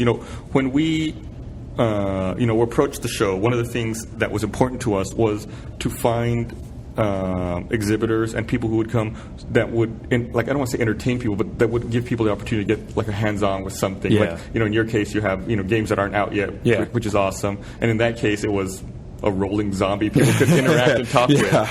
Very strange technology. Yeah. But that was, you asked me what was cool. That was something I didn't know how much you guys were leaning into it, the internet meets gaming thing, but like Freddie Wong was walking around, and the 501st guys were all here. I love the costuming guys, by the way. So the 501st and the 405th guys were really cool. But yeah, it was like seeing some of those kind of people walking around. I was like, whoa, this is not like, you usually don't get that at a gaming only show. Like, it had the cool internet culture going on as well. I really liked that about it. Yeah, when I was one of the setup days, I think it was Friday, I had to make a delivery. We put all of our special guests at one hotel, so I had to go deliver some stuff over there. So I was delivering it, dropping it off, and I was coming back to the convention center, and I was walking by registration, and I overheard a woman checking in. She's like, I'm going to check in. I'm like, okay, what's your name? She said, it's under Hannah Hart. And I turned, I was like, oh shit, that's Hannah Hart from My Drunk Kitchen. It's weird. Like, it's an interesting mashup you guys have of the gaming and just like famous internet people. It's cool. We had that conversation at the booth. We were like, there's just people here who are just famous on the internet, and that's like a thing that didn't exist 10 years ago, really. I mean, you couldn't have that kind of person, but I mean, you started it. I'm going to blame you. Well, when we started, Rooster Teeth is, a little over 9 years old now. It was before YouTube existed. Yeah. So it was, if you wanted to do something, it was like all these little islands everywhere. You'd have to if I want to see this video, I go to this website. Yeah. This video, go to that website. And now I feel like, it's a lot of it's very focused and channeled over there, which is good and bad. At least now there's one place to have almost like a repository for video, but I feel like that also takes away from community, which is something you're big on. Yeah, you can't really foster, I feel anyway, like you can't foster community on YouTube. You still need your own website and your own place to do all of that stuff. Yeah, and that's going on the professional side of it. That's something I look at all the time, is like, how much do we lean into developing our own forums and website versus like using what Facebook has, for example. You can do a lot there, it's already built in, but your community's there instead of with you, and it's I do advocate though as much as possible. If you can roll your own, do it. Keep them in the fold. Right. But yeah, we struggled for a long time as well. With the same questions. It's like, we have a lot of people who like us on Facebook, but we have our own community site. Like, are we in competition? For a long time, I feel like we weren't sure if we were in competition with Facebook, or if, like, how we should leverage it, to help us. And I think we're getting a lot better about that. We have people who are dedicated to community and dealing with those kinds of issues now, which before we didn't. Yeah. It's really helped. We've done a lot of growing in the past couple of years. For a long time, it was just 6 of us, and now there's, almost 40. I think. I've been wondering how big you guys are now. It's 40. Yeah, I think you're almost like as big as Robot is. We're 49. Oh wow, that's crazy. You guys should start making games. we do. It's funny, we do a lot of work with games, and we're fans of games, but I don't think we could ever make a game. I don't know. Penny Arcade did it. That's true. I have not played their new one yet. I haven't either. I haven't had a chance. Just because there's no Mac version yet. Like, well, I know that they're going to make one, but once it comes out, I'm sure I'll pick it up. I just, like, that's one of the things that's been the weirdest is, as soon as I started working on games, I just didn't have time to play games anymore. Like I play, and it's almost embarrassing to admit this, I play less now than I think I ever have. And Really? most of it's on actually my phone and my iPad because it's like I have 5 minutes, I want to play something real quick, and I play an asynchronous game, or I'm obsessed with Venture Towns right now. But so it's like anymore, that's kind of all I'm doing, and my iPad is a nice little, I'm gonna spend 30 quick minutes, and that's it. So that kind of brings up an interesting question. Like, what do you think is going to happen to games? Because it seems to me like, people are really pushing for mobile stuff like iPhone, and Yeah. you can, asynchronous stuff seems to be really popular now. Yeah. Like, do you think that that's going to eventually overtake like a traditional, what's considered a gaming experience, or will it just cannibalize like the gaming mobile market as we know it now? I don't think it'll overtake it. I think there's room for both. We got to find what works best where, I mean, I think for my iPhone, I'm a snob about a lot of it, but there's only really a handful of things on iPhone and iPad that like I really like and I think are really leaning into the value of the experience and aren't just cheap, pull the port over, like a shameless plug, but Hero Academy is one of those things that it was explicitly designed to be used on those kinds of devices originally, and it played to their strengths. But I don't know. I don't think it's going to cannibalize it personally. I always go back to film, right? There's romantic comedies, there's action movies, there's horror movies, and there's a place for all of those out there of varying qualities and everything. They all have their market, and I think games will find that equilibrium. It's just we're on this crazy cycle right now of let's all do social games, let's all do iOS games, and it'll all level out, I think. I think, personally, I think that mobile gaming systems like the DS, I think they have a lot more to lose. Yeah, I agree with that. When I can do all of that and make phone calls and keep my calendars, I don't really. I mean, I don't own one right now. I don't own a portable gaming device aside from my iPhone. So. Yeah. I had something interesting. When the 3DS came out, the day it came out, I went and I bought one. Yeah. And I took it home. I was like, why did I buy that? And I didn't even open it. I took it back to the store and returned it. Wow. Really? Yeah. Because I was like, wait a minute. What am I looking forward to? Like, yeah. Oh, never mind. Yeah, that's been. I don't know. It's neat. I've played with it at shows, and I've seen some really interesting demos, but I just haven't. I haven't gone. Yes, I got to get it now. You know. I'm sure there'll be a killer app or something that'll come out for it. That's what's where maybe I'm in the like. I need like 10 killer apps before I buy something, Like, again, shameful. I don't own a PS3, but like the Uncharted games make me want to own a PS3, and there's a couple things like that. But I need like a library before I really commit to it. I'm not going to do it for 3 or 6 games, So I don't know. The Uncharted series is a great. It's a great series of games. I mean, I know tons of people with PS3s. I've seen it and stuff, and every time I see it, I'm like, I want to play so badly, but I'm not going to buy a system for it. I don't know. Yeah, I'm that guy. No, I can totally understand. I mean, it's a big investment. Yeah, I mean, yeah. Well, and then the time thing. Like, I read a great article on Gama Sutra this morning about somebody, I don't even remember who it was now, writing about how the gamers who started gaming early on the early systems are now grown up and they're married with jobs and kids, and they don't have 40 hours to play Skyrim or something. And the whole article was about a market that's not being met for movie-length games. A really good narrative experience in a game that's 2 to 3 hours, but only costs like $20 like a DVD. Interesting. And I'm a big proponent of that. I think that's a brilliant idea. I would do that. I would buy a 3-hour solid, if it's solid, good gameplay throughout for 3 hours, I'd buy that for $20. Yeah. But I'm that guy. Like, I'm that target audience now. I love hanging out with my kids. I got 2 little ones, and I just don't. I haven't even started Skyrim yet because I know as soon as I'm in it, it's like, well, I have divorce papers on my table here. Go feed yourself, kids. Yeah, exactly. It's like whatever you can reach on the shelf, that's what you're eating for dinner. Yeah. So I feel like there's another side of that. I think I may have read an article similar that talks about gamers getting older and like the rise of like father figures in games, and how there's a lot of games now that foster or that have feature main characters with children, and a lot of it's about protecting, like The Last of Us. That looks fantastic. Yeah, it's kind of along those lines, and even to a lesser extent, you can say like BioShock or BioShock 2, where you got like big daddies and little sisters and stuff. I mean, and now that I am a dad, that stuff I gravitate towards that stuff. I find that more interesting, but I'm biased again, so it's interesting to see the industry and games in general follow like that curve of like the as their fan base ages, to those kinds of things. Well, and the guys that make them, like, it's interesting to me now to see we're getting now to the point where somebody said it last year. We're for the first time we have a viable second generation of game developers. Like the people who were making games in the 80s can have kids that are getting into game development now, and this is the first time that's ever happened, that this industry has the next generation of developers. And I think that's interesting, and that's gonna, as we get to 2 and 3 generations, it's gonna start changing how games are put together. It's truly next gen. It really is. Yes. Yes. So what's the next show that Robot's going to be at? This was it. You This were is our it? last big one for the year. Nice. Yeah. Did you hear that, everyone? Last big one. Yeah, we did PAX East and this, and that was all we were doing. So that's a big reason we wanted to come here. Your timing was great with the show. It's right before we've got our 2 games coming out, and so we wanted to get out one last time and talk with actual gamers before we got the stuff out. And now it's just ship the games and support them through launch, and we're looking at ideas for DLC for Orcs Must Die 2, and going to start working on that stuff as we wrap up the game. So the rest of the year is just supporting our products. Nice. I know you haven't made any further announcements. I assume y'all have more stuff down the road on the horizon. We're talking about stuff, yeah. Good. Yeah, we're very busy down there. Good. That's awesome to hear.